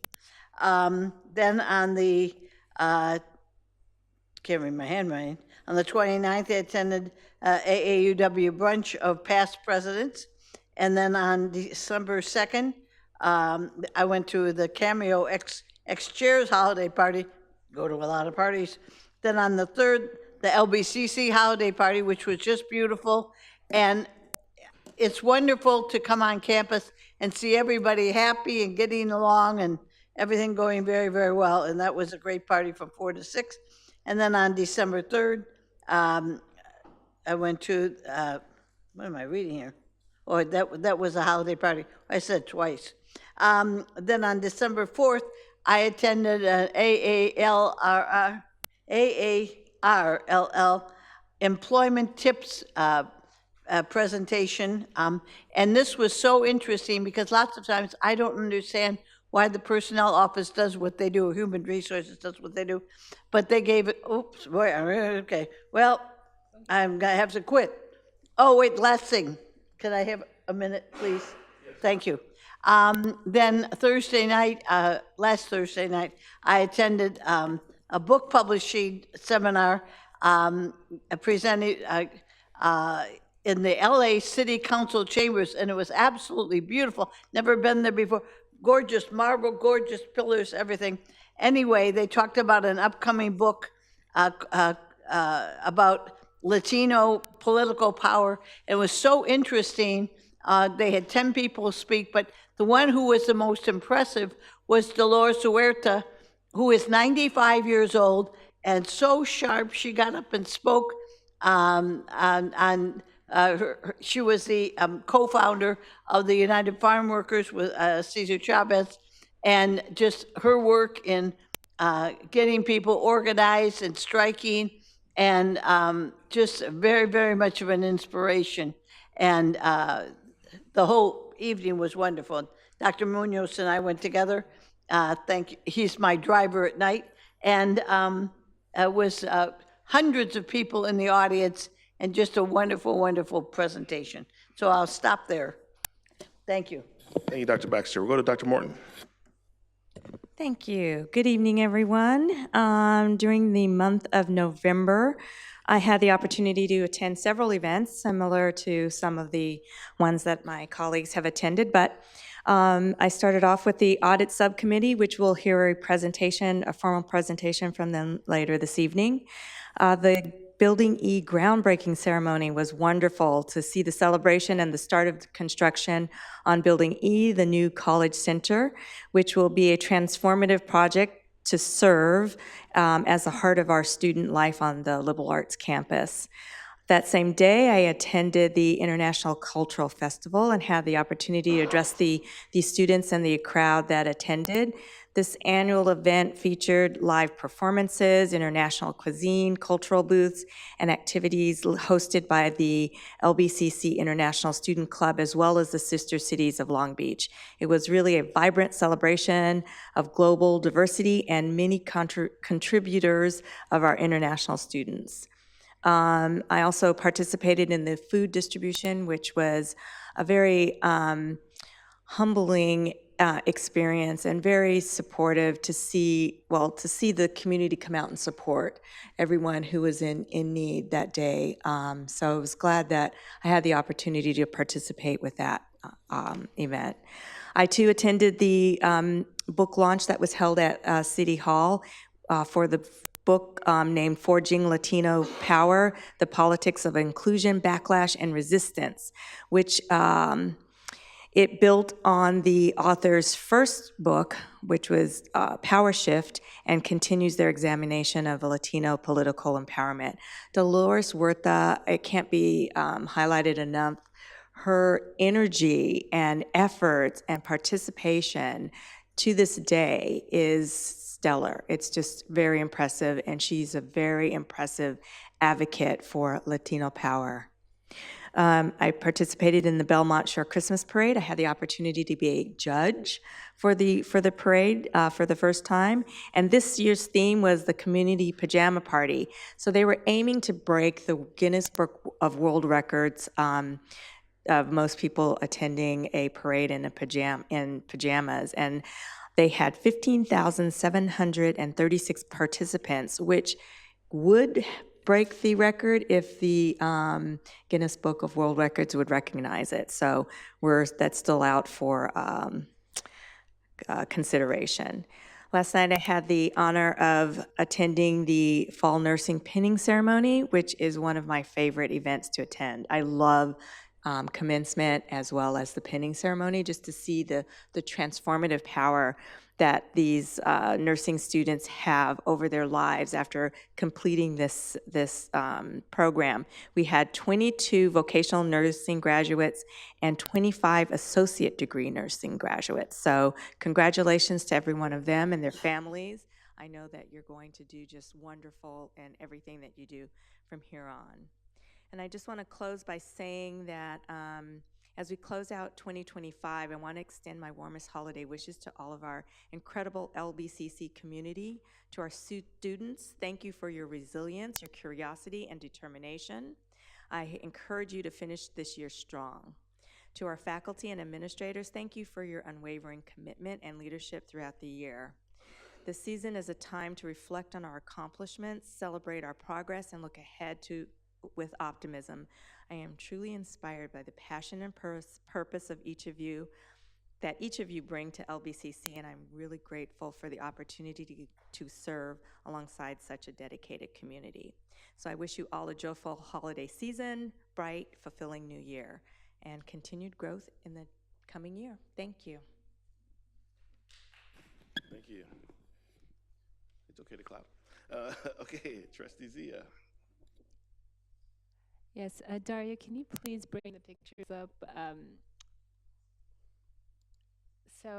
Can you not start the clock until? So another successful, beautiful lunch session at the Culinary Arts for the last week of the semester, and our Chief Executive Officer, who just retired, Mario Cordero, was also there. I want to thank Chef Haley, of course, for her leadership. And then the team members you see over there, Quinn Marchio, Anna Jimenez, Angie Para, and Daquan Baker, who's on the far left, if you're on that side. Okay, so next picture. I want to also mention that at the bistro, it was such a delight to see our Justice Scholars Program students there having lunch with Dr. Munoz. I am so proud to have supported the launching of our Justice Scholars Program and having had a hand in leading that effort, and seeing these students really warmed my heart. And then on that note, let's go to the next picture. I'm going to spotlight this young gentleman, Jimmy Jaime Cuevas. And I asked Jimmy to tell me a little bit about himself and how he ended up in Long Beach City College, and a little bit about his story. So this is in his own first person submission to me. He said, "I will talk about what drove me to LBCC. After coming home serving 36 years in the California Department of Corrections and Rehabilitation, I was repeating institutionalized behavior. I would go to work, home, repeat. I was free yet not having freedom. Going to school is my way to having my independence. Long Beach City College has been a safe space for me. As a kid living down the street to escape the ugliness at home, LBCC became my getaway. Thrifties on Carson with a nickel dime 15-cent ice cream scoop made it easy to go to LBCC. I leaped into registration February 2025. Didn't know how to use technology. I knew I had a good mind. As I was registering, there was a question I had no idea how to answer, because I understood it as a question for and about prison. I asked for help, and the one that came to help had been involved with Justice Scholars. They asked me if I was formerly incarcerated, that I should go to the office, become part of the program. Flash forward to yesterday, and here we are, 2 semesters in 2 to go, then Cal State Long Beach. I hope that those who come behind me get to experience higher education with your advocacy. He also went on to say that his path to higher education was not a straight line. It was forged in the unlikeliest of places and born from the most profound challenges. His decision to major in human services with a concentration in addiction studies is not merely an academic choice, but a direct continuation of a lifelong journey toward redemption and purpose. Having navigated the depths of addiction and the complexities of the correctional system, he is driven now to become a certified addiction counselor, using his experience not as a shadow from the past, but as a light to guide others toward their own healing. The catalyst for this decision occurred during his 35 years of incarceration. I repeat, 35 years of incarceration. Within the walls of a California prison, he enrolled in programs for substance abuse disorder treatment, anger management, and criminal thinking. Initially, these classes were about his own survival, a way to gain the tools and understanding he needed to overcome the personal demons that had defined his life. However, a remarkable transformation began to take place. As he healed, he found he could help others to do the same. He remembers sitting in group sessions, listening to men sharing their stories of pain and confusion that mirrored his own. He found he could speak to them from a place of shared understanding, helping them identify the causative factors behind their addictions and articulate their feelings from a place of nascent healing rather than despair. In one instance, helping a young man reframe his narrative from one of shame to one of resilience, he saw a flicker of hope in his eyes he had once thought impossible. That moment solidified his purpose. His lived experience was not a liability, it was his greatest asset, and he knew then that he needed a formal education to turn this calling into a profession. This major aligns perfectly with his core values and long-term goals, as its heart His value system is built on empathy, service, and the unwavering belief that every person deserves a chance at redemption. As a counselor, he can live these values daily. His empathy is not theoretical. It is etched into his own story. When he sits across from someone battling addiction, they will know he understands the struggle in a way that cannot be learned from a book. My long-term vision extends, his long-term vision extends beyond individual counseling. After being released in 2023, he has become deeply committed to creating a society with fewer prisons, something I share. By becoming an effective counselor, he can address one of the primary roots of incarceration, untreated addiction and mental health issues. Helping one person find stability and recovery is a victory in itself. Helping many can create a ripple effect that strengthens families, heals communities, and ultimately reduces the reliance on a correctional system that too often fails to rehabilitate. What excites him the most about the field of human services is the opportunity to blend his practical, hard-won knowledge with evidence-based academic frameworks. He's eager to drive into coursework on the psychology of addiction, trauma-informed care, and the principles of cognitive behavioral therapy. These studies will provide the theoretical scaffolding for his life experiences, allowing him to understand the why behind the methods that he has already seen work. Gaining this formal knowledge through Long Beach City College will be critical for his professional growth, equipping him with credentials, ethical guidelines, and proven techniques necessary to be an effective and trusted counselor. It will transform his raw ability to connect with people into a refined professional skill set. The educational journey is also essential for his continued personal growth. Pursuing a degree represents the ultimate act of rewriting his own story from inmate to student, from a cautionary tale to a source of hope. It will challenge him to remain open-minded, to learn from professors and peers, and to develop a deeper understanding of the systematic issues that affect the population he wishes to serve.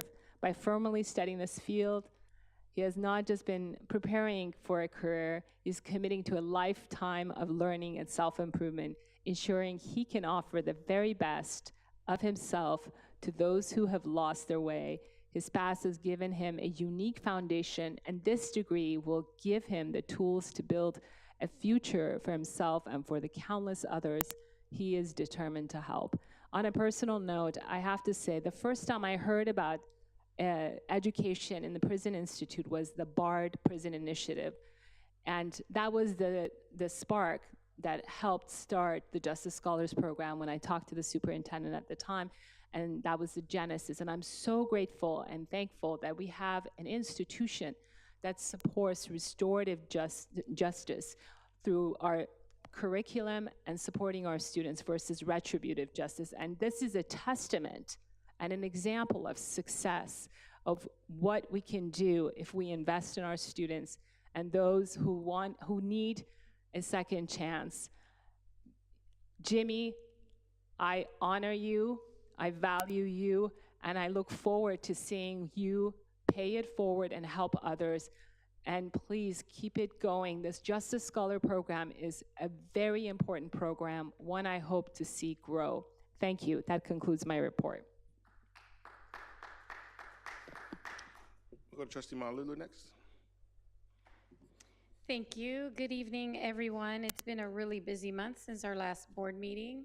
I have a series of photos, Dario. I don't know if they're going to populate in order or not, so I'm sorry for that.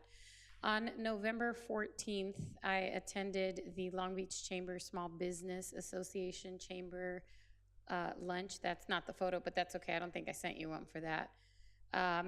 And that was the All Area Chamber of Commerce and Small Businesses. On November 19th, I attended the Building E groundbreaking. And then the photos that you see here, shortly after, I drove over to Covina for the Sheet Metal Workers 105. It was, in essence, a career day, and I was invited to come speak about being a college trustee, and there's a couple of pictures there, Dario, I think 2 or 3 that I sent you. This gentleman you've seen here at LBCC, he is a new area business agent from Fresno to Mexico and Nevada to the coast, I believe is his jurisdiction, and he was here when we broke ground, when we cut the ribbon on the Labor Center and our 1-year anniversary. His name is Laisene Malaulu. He's my husband's cousin, but he's really involved in Sheet Metal Workers 105. He was an instructor, and I was really happy to run into him that day. It was kind of cool. I'm like, hey, I know that guy. The next photo, as you'll see, this is a group of students there, Sheet Metal 105, and their interest in Long Beach City College. I think there's 3 or 4 in the picture who are in our district. And then I drove back to LBCC for the Culture Fest that day, the International Students Cultural Fest. On November 21st, I was also at the food drive. I think I did send some photos for that with my colleagues, Trustee Untuck and Trustee Morton, and some of our students there. We were able to distribute food. Thank you to everyone who contributed to that event.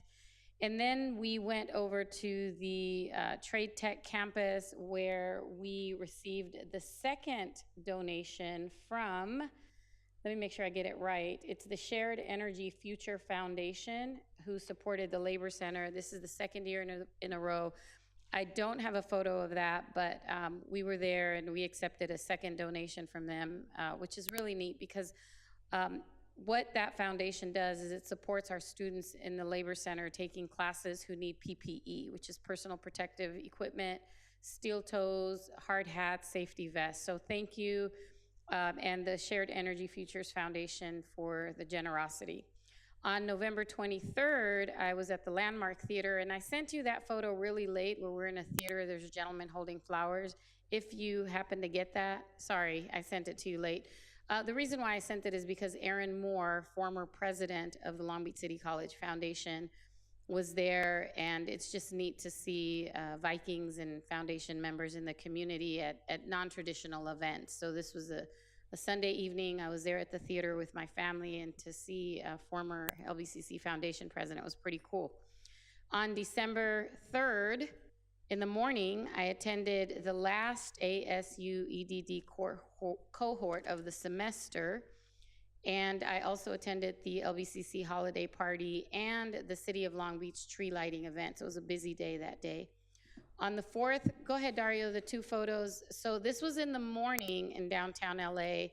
I attended a Latinas Lead event. I can't say everybody's name in there because I don't know everybody's name, but if you recognize them, that's great. I know like 2 people's names. I'm terrible with names, you know that. But this was in the morning at a Latinas Lead event for Latina leadership, and then came home, and then I drove back to downtown LA for the Hope, they call it the Mexican prom, but it's the Hope Gala every year for Hispanas organized for political equality, and that was a great event. You'll see a couple of community members, Long Beach Unified School Board member there to my left. On the 5th, I attended, oh man, my colleagues have exceeded the time today, so I think we're giving grace. One colleague went 9 minutes. On December 5th, 10 minutes, sorry. On December 5th, I was at the Chamber State of the Business event, and you could show that photo. That's the one with my daughter there. That's my youngest daughter, Tessa, and the reason why I want to share this event with you all is because the City of Long Beach is doing incredible things with athletics, and the theme of this year's State of Business was sports in Long Beach. If you're not following, please get with that, because we're talking about way more than LA 28, the Olympics. We're talking about bringing professional teams to Long Beach. Long Beach City College was discussed frequently, our student athletes, those entering the transfer portal, going on to universities to play. So it was a fantastic event, and I was very proud to represent LBCC there at that event. On the 6th, I was at the Belmont Shore parade, and I think there's a photo there. That's, again, my poor daughter. She's home for the holidays, so she's been going with me to all these events. She's probably tapping out. That's Tessa on the left. That's my niece who plays softball here at Long Beach City College, Rhiannon Popoali'i, and then there's my mom there. We were at the Belmont Shore Parade. On the 7th, I was so happy to represent at the Tamale Festival. Dario, did you get those? So that's just me, but if you look at the next one, you'll see we tabled that event, and I was so proud to be out in the community. We've hosted the Tamale Festival here on campus for 4 years. This was at the Scottish Rite Center, which is where it started, and we had it there to keep our community safe from all the things that are happening. So it was a way to keep the community enclosed with a gate and a fence. And last night I was at, and then I was at a North Long Beach party that evening. Last night I was also at the nurse pinning ceremony. And Dario, did I send you any other pictures? I can't remember. Okay, so this is at the North Long Beach holiday party by one of the leaders in North Long Beach. And was there another one, or is that it? Oh, there he is. Okay, so there's Aaron Moore, former LBCC Foundation president. He's not the gentleman holding the flowers. The gentleman holding the flowers was actually the director of the Jagged Little Pill, Alanis Morissette musical, which is fantastic. I've seen it twice. Any other photos that I sent you? And there's again, North Long Beach neighborhood party. And is that it? Okay, so we can turn off the photos. I just want to close by saying congratulations to everyone for making it through the end of the semester. I want to wish you all very happy holidays. And I want to share with you that I am finally ABD. If you know what ABD means, I am ABD. I am finished with my coursework. I am finished with my research. I am done with everything. I am all but dissertation. So for the next few months, I'm going to take all my research that I conducted this semester. I'm going to put it together into the 5 chapters of my dissertation. So it's been a very busy time. So for everyone here, you can do it. If I can do it with a job and kids and family and community, you can do it too. Happy holidays to all of you. And yes, I still have a 4.0. So boom, I'm telling you, use me as your motivation because I don't sleep. So that's my only problem. Thank you, everybody. Happy holidays. That's 12 minutes. Really? Thank you so much. All right, that concludes our Board of Trustee reports. We're moving to presentation section. Get ready. We do have our annual audit, a Measure E, Measure LB, and AC, and our performance audits. I'm going to ask our Director of Fiscal Services, John Thompson, and our CPA from CWDL, John Dominguez, to come to the podium to give a presentation. John? All right, thank you, Board President Intuck, trustees, and administrators and guests. As you mentioned, every year we are required to have a district-wide audit, and with our bond programs, a financial audit and a performance audit. And we have with us, as you mentioned, from audit firm CWDL to present the highlights of those audits, which are attached further on in the agenda. This is audit partner John Dominguez. Thank you very much. On behalf of CWDL, happy to be here this evening. We had a chance on the 17th of November to go through the full audit of the district as well as the financial and performance reports for the bonds with the audit committee, and went into some great detail, had some really engaging discussions there. I'll spare you some of those details and the length of that for purposes of this meeting, but we had really good results. So we'll share just an overview of some of those, and I'll be happy to answer any questions about those results or our procedures. And just to confirm, the services and deliverables here, just summarizing that we do perform the district's annual audit where we're rendering our opinion on the accuracy of the financial data, as well as the district's compliance with federal and state procedures. And then that financial and performance audit on Measure E, LB, and Measure AC is included as well. We did render an unmodified opinion on the district financials. That essentially means we felt that they were accurate, they were complete, agreed to reports that were generated by the district's financial system, also agreed to those that were submitted to the state chancellor's office. So good results there on the accuracy and the completeness of the financial data. We went through, as I said, in detail with the audit committee, kind of covering the MD&A, some comparative analysis to prior years. We went through the basic financial statements covering net position, the changes in net position, cash flows, the district's OPEB trust activity. Walk through again the notes in some detail, some of the required supplementary information. And then all of that kind of concluding with a summary of our auditor's results on those other opinions as well. And so I will note we did not identify instances of non-compliance, both in federal and state procedures. So really, really positive results there. And would just maybe point out that we did expand our federal testing as part of that collaborative approach with the audit committee. We went out and sought out some areas that maybe we don't test every year. So student financial aid cluster, just given its size, is obviously required. But that small business development center, we did test that program that doesn't often get picked up and had really, really good results. No instances of noncompliance, very strong procedures and controls around that. So we were pleased to see that.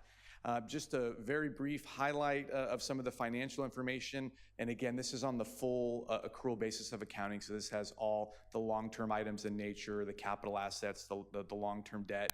But that net position ended the year at $34 million. The capital assets increased to $592 million, and also an increase in the receivables. And on the liability side, we saw a decrease in the long-term liabilities. And I would just highlight two of those in the table. The net OPEB liability, we saw a decrease of $11.8 million, and then net pension liability as well. We saw that come down from the prior year, $6.2 million. Very, very good results, positive trends. An item of discussion that we again went into in some great detail with the committee was just on the pensions and some of their volatility. And so this column just represents in the middle there where the PERS and STIR systems currently stand as far as the district's proportionate share of those liabilities. We just mentioned that those had gone down from prior year. They had really, really good investment results. I actually just checked their most recent data, and they're seeing greater than 11% return where they had actuarially projected the 7.1 and 6.9%. So we'd expect in the near term to see those liabilities again continue to decrease. And again, this is just a district taking its proportionate share of those state level systems. And then a new standard that came out this year was GASB Statement 101. This did require the district to go obtain an additional actuarial report on its leave balances. And so they took a little deeper look at not only the vacation leave, but also other sources of leave, sick leave, other sources of employee leave.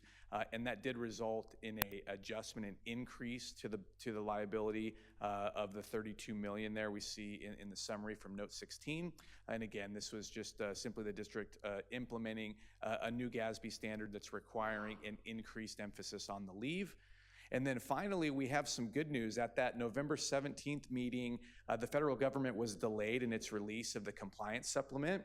So we had done our work throughout the year. The district had done its significant work throughout the year, but we were not able to finalize that report as of that meeting date. And about a week later, we did get the good news that that compliance supplement was released. We were able to immediately jump in and confirm that our results stood as we had projected. And so you now have final reports before you as opposed to final drafts, which was a possibility. So just want to bring that up as that was a discussion.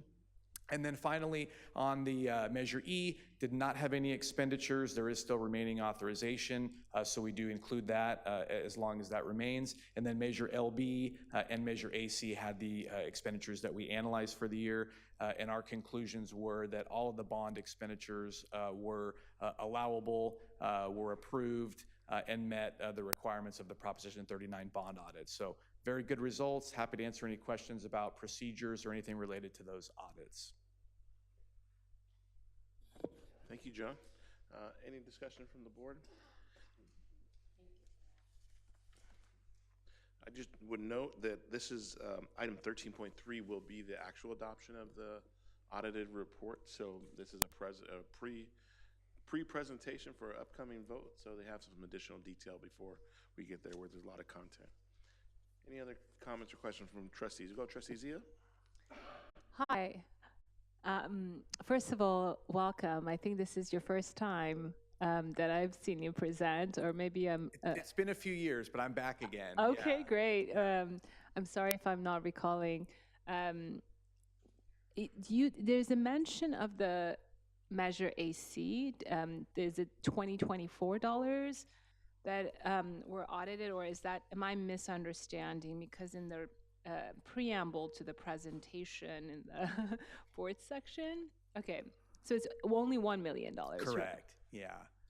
What's the prospective dollars that are impending for review for the upcoming year? I might defer to management to see. We're always kind of, looking at actuals, what has occurred after the fact. So I may defer to John for that. Yes, Trustee Zia, in September, we issued bonds and 50 million of Measure AC was issued. So in next year's audit report, we'll see some of the expenditures from that 50 million. Okay, so it's a portion of the 50 million, and then the 1 million is Was election costs that are an expense that occurred as you know, from November of 24, and we get billed later in last fiscal year, even before we had issued bonds at that time. Okay, thank you for elucidating that and clarifying, because I wasn't sure since we haven't really plowed the thicket yet on Measure AC. So, okay. Yeah, you're exactly right. It's just the election costs we incurred for that. Perfect, thank you. And then I'll just add to that, in the detailed report, that does show as a due to general fund. So the general fund, had initially essentially advanced that, but related specifically to Measure AC. So. Okay, great job. Thank you. Any more questions? I know Dr. Morton and I were part of the audit committee and got to go in great detail on this. I guess one question I'll ask, on the OPEB reduction of 11 million, any reason why it went down so much? Or was it investment related, or is it, I think one slide back there, the net OPEB liability? A combination of things, and our actuary does a report every year for that as well. And we were able to contribute an additional $7 million into the irrevocable trust, which goes against that liability. The liability is around 34 million, but we now have 19 million in the irrevocable trust that's set aside for employee post retirement benefits. And also there were some actuarial changes, investment earnings, and other things in the actuarial report that brought that down. And the last question for our students, what does OPEB stand for? Post-employment benefits other than pensions. Thank you. I know it'll be on the final next week, everybody, so be ready. All right, well, thank you so much for the presentation. My pleasure. You guys have a great evening. We're going to move on to Section 9, Consent Agenda. This is where a group of items will be adopted with one vote. There's also opportunity if any items can be removed to be voted on individually by a member of the board. Any trustees have a request to pull any items from the consent agenda? Seeing and hearing none, we'll go to 9.4. This is approval of the consent agenda. It's an action item that will need a motion and second to advance. So moved. Motion by Dr. Morton. Was it second by Trustee Malulu? Or student trustee? Student trustee Leitao. Yeah. Yeah. Ooh.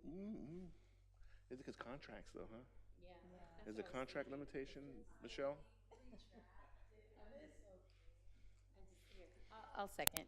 Okay, second by Trustee Malulu. Yeah, I think because of the contracts embedded in there, the student trustee doesn't get to vote on it.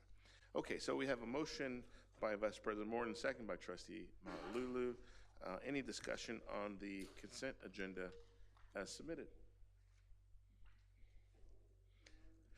Seeing and hearing none, we will do a voice vote. All those in favor say aye. Aye. All those opposed? Any abstentions? The ayes have it, and the consent agenda is adopted. Moving to section, let me make sure, yeah, section 10. 10.1 is employment contracts. I'll read this out. We have 6 employment contracts to approve tonight. First is Bradley Adamson, Director of Aquatics, for a term of 2026 to 2028, a salary $124,933 a year for the Director of Aquatics. Justin Mendez, Director of Basic Needs and CASA Grant, term of 2026 through 2028, the salary $142,008. Deborah Miller-Calvert, Dean of Student Affairs, a term of 2026 to 2028 for a salary of $213,257. Javier Villasenor, Dean, Counseling and Student Support Services, a term of 2026 to 2028, a salary of $213,257. Marcus Cooper, Director of Football Operations, Head Coach, a term of 2025 through 2027 at $113,317 annually. Ginger L. Wilkerson, Interim Director of Psychological Services, for a term of 2026 through 2027 at a salary of $155,911. We do denote 2 new hires to the position, both Marcus Cooper and Ginger L. Wilkerson. This is an action item, need one motion and second to adopt the employment contracts. Second. Motion by Trustee Malulu, second by Dr. Baxter. Any discussion on the employment contracts? Seeing and hearing none, we'll go to a voice vote. All those in favor say aye. Aye. All those opposed? Any abstentions? The ayes have it, and the employment contracts are adopted. Moving to, we did 10 point, oh, yeah, okay, we're moving to, we did 10.2, so we're moving to 10.3. We did that already. So 10.3 is the district's initial bargaining proposal. So 10.12 was LBCCFA's proposal. So this is what the district is countering. It's for the full contract renewal under Government Code Section 3547, requires that all proposals of exclusive representation in the district be presented at a public meeting of the Board of Trustees. The current master agreement 2023 through 2026 between Long Beach Community College District and the Long Beach City College Faculty Association expires on June 30th, 2026. Accordingly, the district proposes to open negotiations with LBCCFA on Article 9, Faculty Evaluation, Article 10, Hours of Employment Service Load, Article 12, Department Heads, and a new article to be statutory updates of the law. So in accordance with Administrative Regulation 2003.3, the public will be given no less than 14 calendar days to review the proposal. As a result, the hearing for providing the public the opportunity to express itself on the LBCCFA initial proposal will be held at the Board of Trustees meeting on January 21st, 2024, which at that time will appear on the agenda for board adoption. This is not an action item. This is an informational item that we call sunshining to let people know what's going on. Next, we're going to 10.4, which is exempt salary schedule effective January 1st, 2026. This is a change to be compliant with the minimum wage law of California, which increases from $16.50 per hour to $16.90 per hour. Therefore, the revision to the exempt salary schedule reflects the necessary changes to be in compliance with the new minimum wage law beginning January 1st, 2026. There is a schedule on there. This is an action item that we need to adopt as a board. I'll need a motion and second to. So moved. Second. Motion by Dr. Baxter, second by Trustee Malulu. Any discussion? I think there's another employment-related item that we cannot have the student trustee. I'll second it. All right, I already have Trustee Malulu down for a second. Any discussion? Any discussion on the item? Seeing and hearing none, we'll do a voice vote. All those in favor say aye. Aye. All those opposed? Any abstentions? The ayes have it, and it is adopted unanimously. Academic Senate, no items. Academic Affairs, no items. Administrative Business Services, 13.1. These are the audits. It's lengthy. My apologies, but I got to read this all. 2024-2025 District Annual Audit, Measure E 2008, Measure LB 2016, Measure AC 2024 Performance Audits, and Measure E 2008, Measure LB 2016, Measure AC 2024 Financial Audit. Pursuant to the Education Code 84040 and the Federal Uniform Guidance, an annual audit of the district funds is required in order to ensure sound fiscal management and both efficient and effective use of public funds. Additionally, Education Code Section 8404.3 requires that annual audits be reviewed by the Board of Trustees. The district's auditors, CWDL, CPA, have completed the audit and rendered an unmodified, clean opinion of the financial audits with no financial statements with no findings. Pursuant to Proposition 39 guidelines, CWDL CPAs conducted independent financial and performance audits of Measure E, which was approved by voters in February of 2008 for $440 million, on Measure LB, which was approved by voters in June of 2016 for $850 million, and then Measure AC that was approved by voters in November of 2024 for $990 million. All measures provide funding to implement our 2041 Facilities Master Plan as updated in 2024.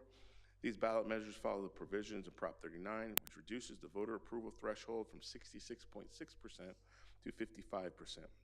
It enhances accountability by requiring independent annual financial audits and an independent annual performance audit. The attached independent annual financial and performance audits for 2024-2025 were prepared by CWDL CPAs and meets these guidelines. An unmodified or clean opinion and with no findings rendered on Measure E 2008, Measure LB 2016, and Measure AC 2024 fiscal and performance audits. All three audits were presented and fully discussed to the Board of Trustees Audit Subcommittee on November 17th, 2025. There's an attachment of both the financial and performance audits on the agenda this evening, and we already had a presentation on them both. This is an action item that I'll need a motion. A second, hold on a second, let me read this, it's a long one. That the Board of Trustees, accept the district financial audit covering the Long Beach Community College District, the LBCC Auxiliary Incorporated, and the Associated Student Body. 2, the bond financial audit covering the financial audit of the district's general obligation bond funds established in Measure E 2008, Measure LB 2016, and Measure AC 2024 as required under Proposition 39. And 3, bond performance audit covering the district's compliance with performance required for the district general obligation bond fund established by Measure E 2008, Measure LB 2016, and Measure AC 2024 as required by Prop 39. Now I'll need a motion in a second. So moved. Second. Motion by Dr. Baxter, second by Trustee Zia. Any discussion on our audit reports? We don't have Candace tonight to pepper with questions. All right, seeing no discussion, we'll take a vote. All those in favor say aye. Aye. All those opposed? Any abstentions? The ayes have it. It's adopted unanimously. Going to item 13.2, this is a resolution of rescission of prior district standards or standard designations. So this resolution 121025A, previously the Board of Trustees adopted a resolution 062420H and 102610C establishing district standards. Adoption of resolution 121025A will rescind the previous designation for fire alarm systems, building energy management system, EMS equipment, and direct digital control systems, DDC equipment, and will adopt an open standard bid specification model that includes or equals language pursuant to Public Contracting Code, Section 3400B. So I'll need a motion and a second to adopt these new bid specification standards. Second. Motion by Trustee Malauulu, second by Dr. Baxter. Any discussion on this item? Seeing and hearing none, all those in favor say aye. Aye. All those opposed? Any abstentions? The ayes have it, and the resolution is adopted unanimously. Moving to 13.3, new revised board policies, Chapter 6, Business and Fiscal Affairs, Board Policy 6100, 6330, 6600. These are our second reading. This is coming back to us. There is attached for informational purposes, the administrative procedures, 6100, 6330, and 6600 for reference. Just to summarize, this is a delegation of authority for business and fiscal affairs. This is a purchasing contract and capital construction contract. This is a motion that I'll need an action item, or I'll need a motion and a second to adopt. So moved. Motion by Dr. Baxter, second by Trustee Malauulu. Any discussion on the policies? Seeing or hearing none, we'll take a voice vote. All those in favor say aye. Aye. All those opposed? Any abstentions? The ayes have it, and the policies are adopted. Moving to 13.4, new and revised board policies, Chapter 3, General Institution. This is also a second reading of Board Policy 3710, attaches for informational purposes administrative policies 3710. These are securing copyrights for the district in the licensing. We did have some questions, discussions when it came for a first reading of its relative nature to the library services and digital subscriptions. I'll need a motion to adopt. Second. Motion by Trustee Malulu, second by Dr. Baxter. Any discussion on these policies? Seeing and hearing none, we'll call for a voice vote. All those in favor say aye. Aye. All those opposed? Any abstentions? Ayes have it. The board policies are unanimously adopted. Moving to item 13.3, this is new and revised board policies, Chapter 3, General Institution, Board Policy 3505 and 3600. This is a first reading information item. This is for emergency response plan and auxiliary organizations. So this is both BP and APs are attached. This is a first reading. We do not take a vote for information items. Any discussion on this, on these proposed policies? Seeing and hearing none, we'll go to item 13.6, revise and review board policies, Chapter 6, Business and Fiscal Affairs. This is Board Policy 6620, 6400, 6200, 6250, 6450, and 6535. This is also a first reading of these proposed changes. This is the board policy in naming facilities and resources, financial audits, budget preparation, budget management, wireless and cellular telephone use, and use of district equipment. I know this is part of our ongoing process with CCLC and for accreditation purposes of refreshing all of our board policies, administrative procedures. This is an information item. No vote is required. Any discussion? Seeing and hearing none, we'll move on to Section 14, no items. Section 15, Board Committee Reports. We did have the Audit Committee report. I don't know if Vice President Morton, you want to say anything further? I think we're good. All right, we said a lot tonight about audits, and we saw the presentation in great detail and voted on it already. Let's see, now we're going to Bargaining Units Report, Section 16. 16.1 is LBCC FA Bargaining President Report. Suzanne Engelhardt for 5 minutes.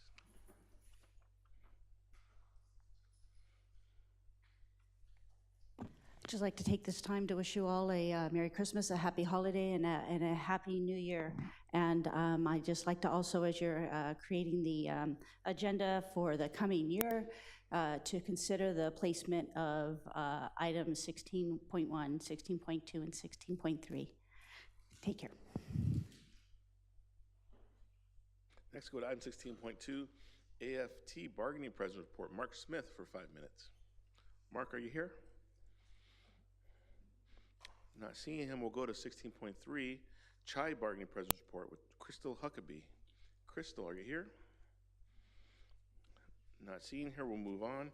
Now we're going to item 17, public comment on non-agenda items. I do have several blue cards for folks to speak for 3 minutes each, no more than 20 minutes per topic.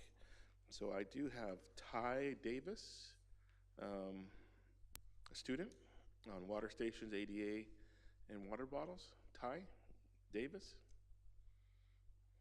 All right. I have Layla Goodwin on student success and equity. Layla, 3 minutes at the podium. Thank you.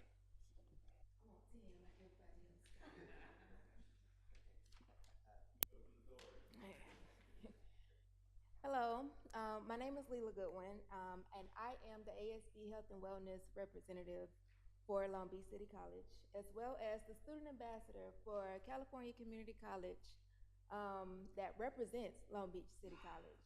I also sit on the faculty, appreciate it, thank you. I also sit on the faculty, should I start over? Should my time start over? Or y'all can hear me, okay. I also sit on the Faculty and Staff Equal Opportunity Committee board, where bridging the Black equity gap is a conversation we often have.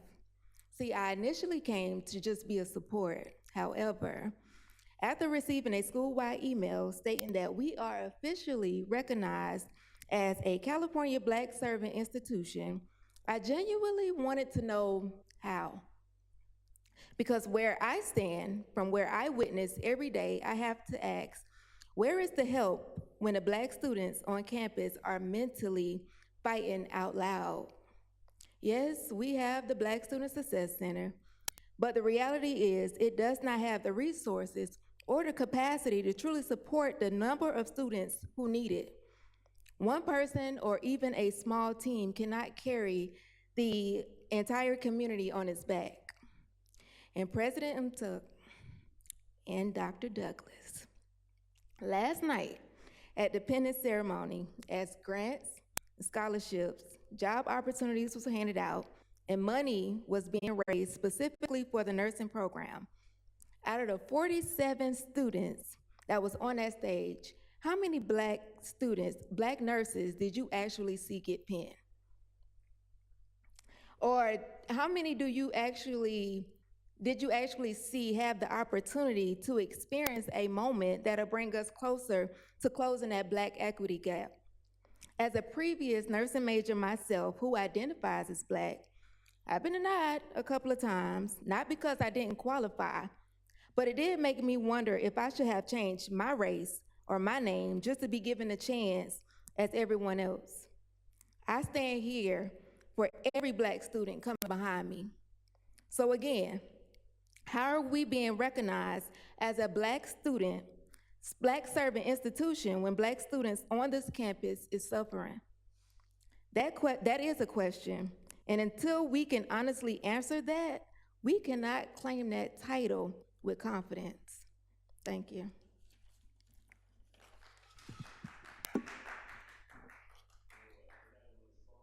Directly, but we'll love to follow up with you afterwards. All right, next we have Parker and Jaden. Is Parker still here?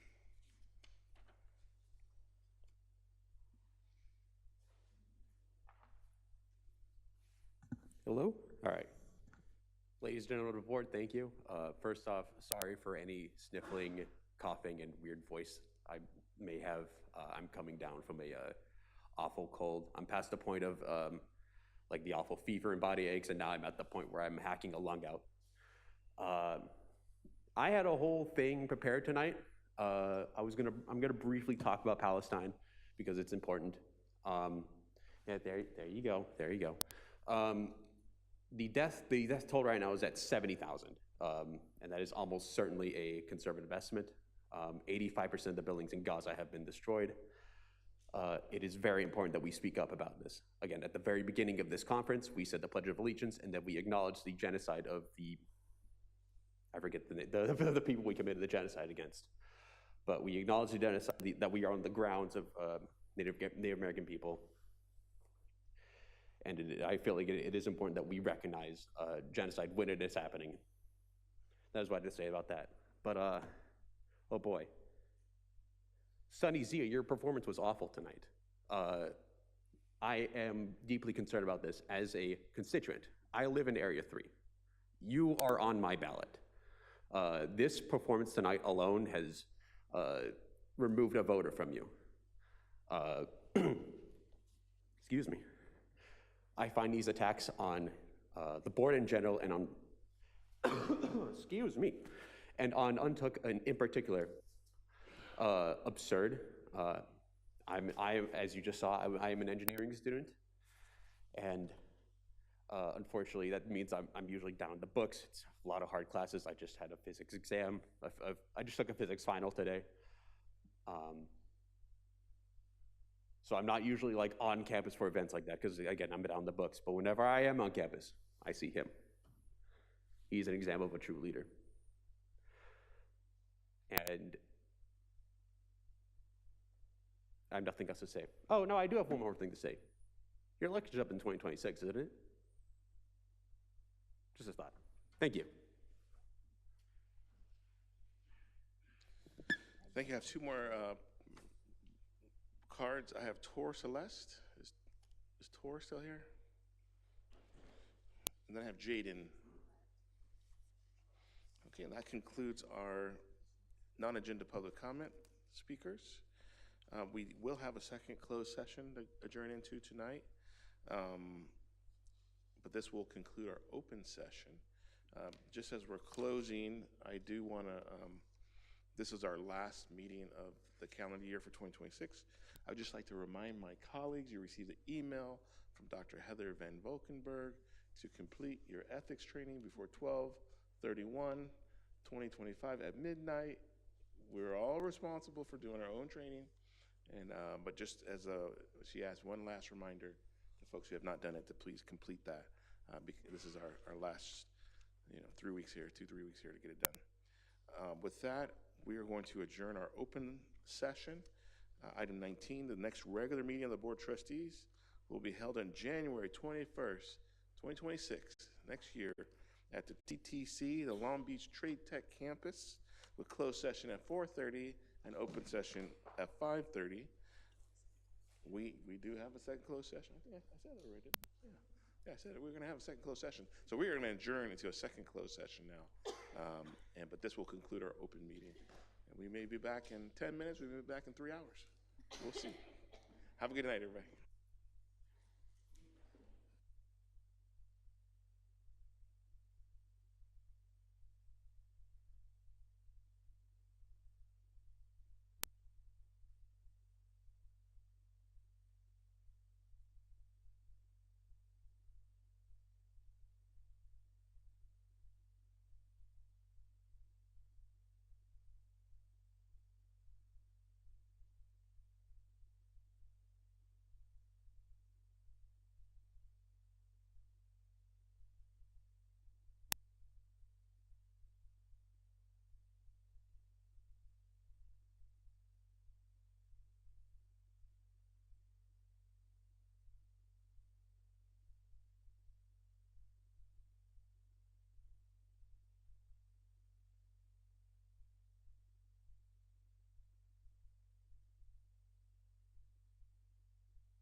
no gavel, but I'm adjourning the meeting here.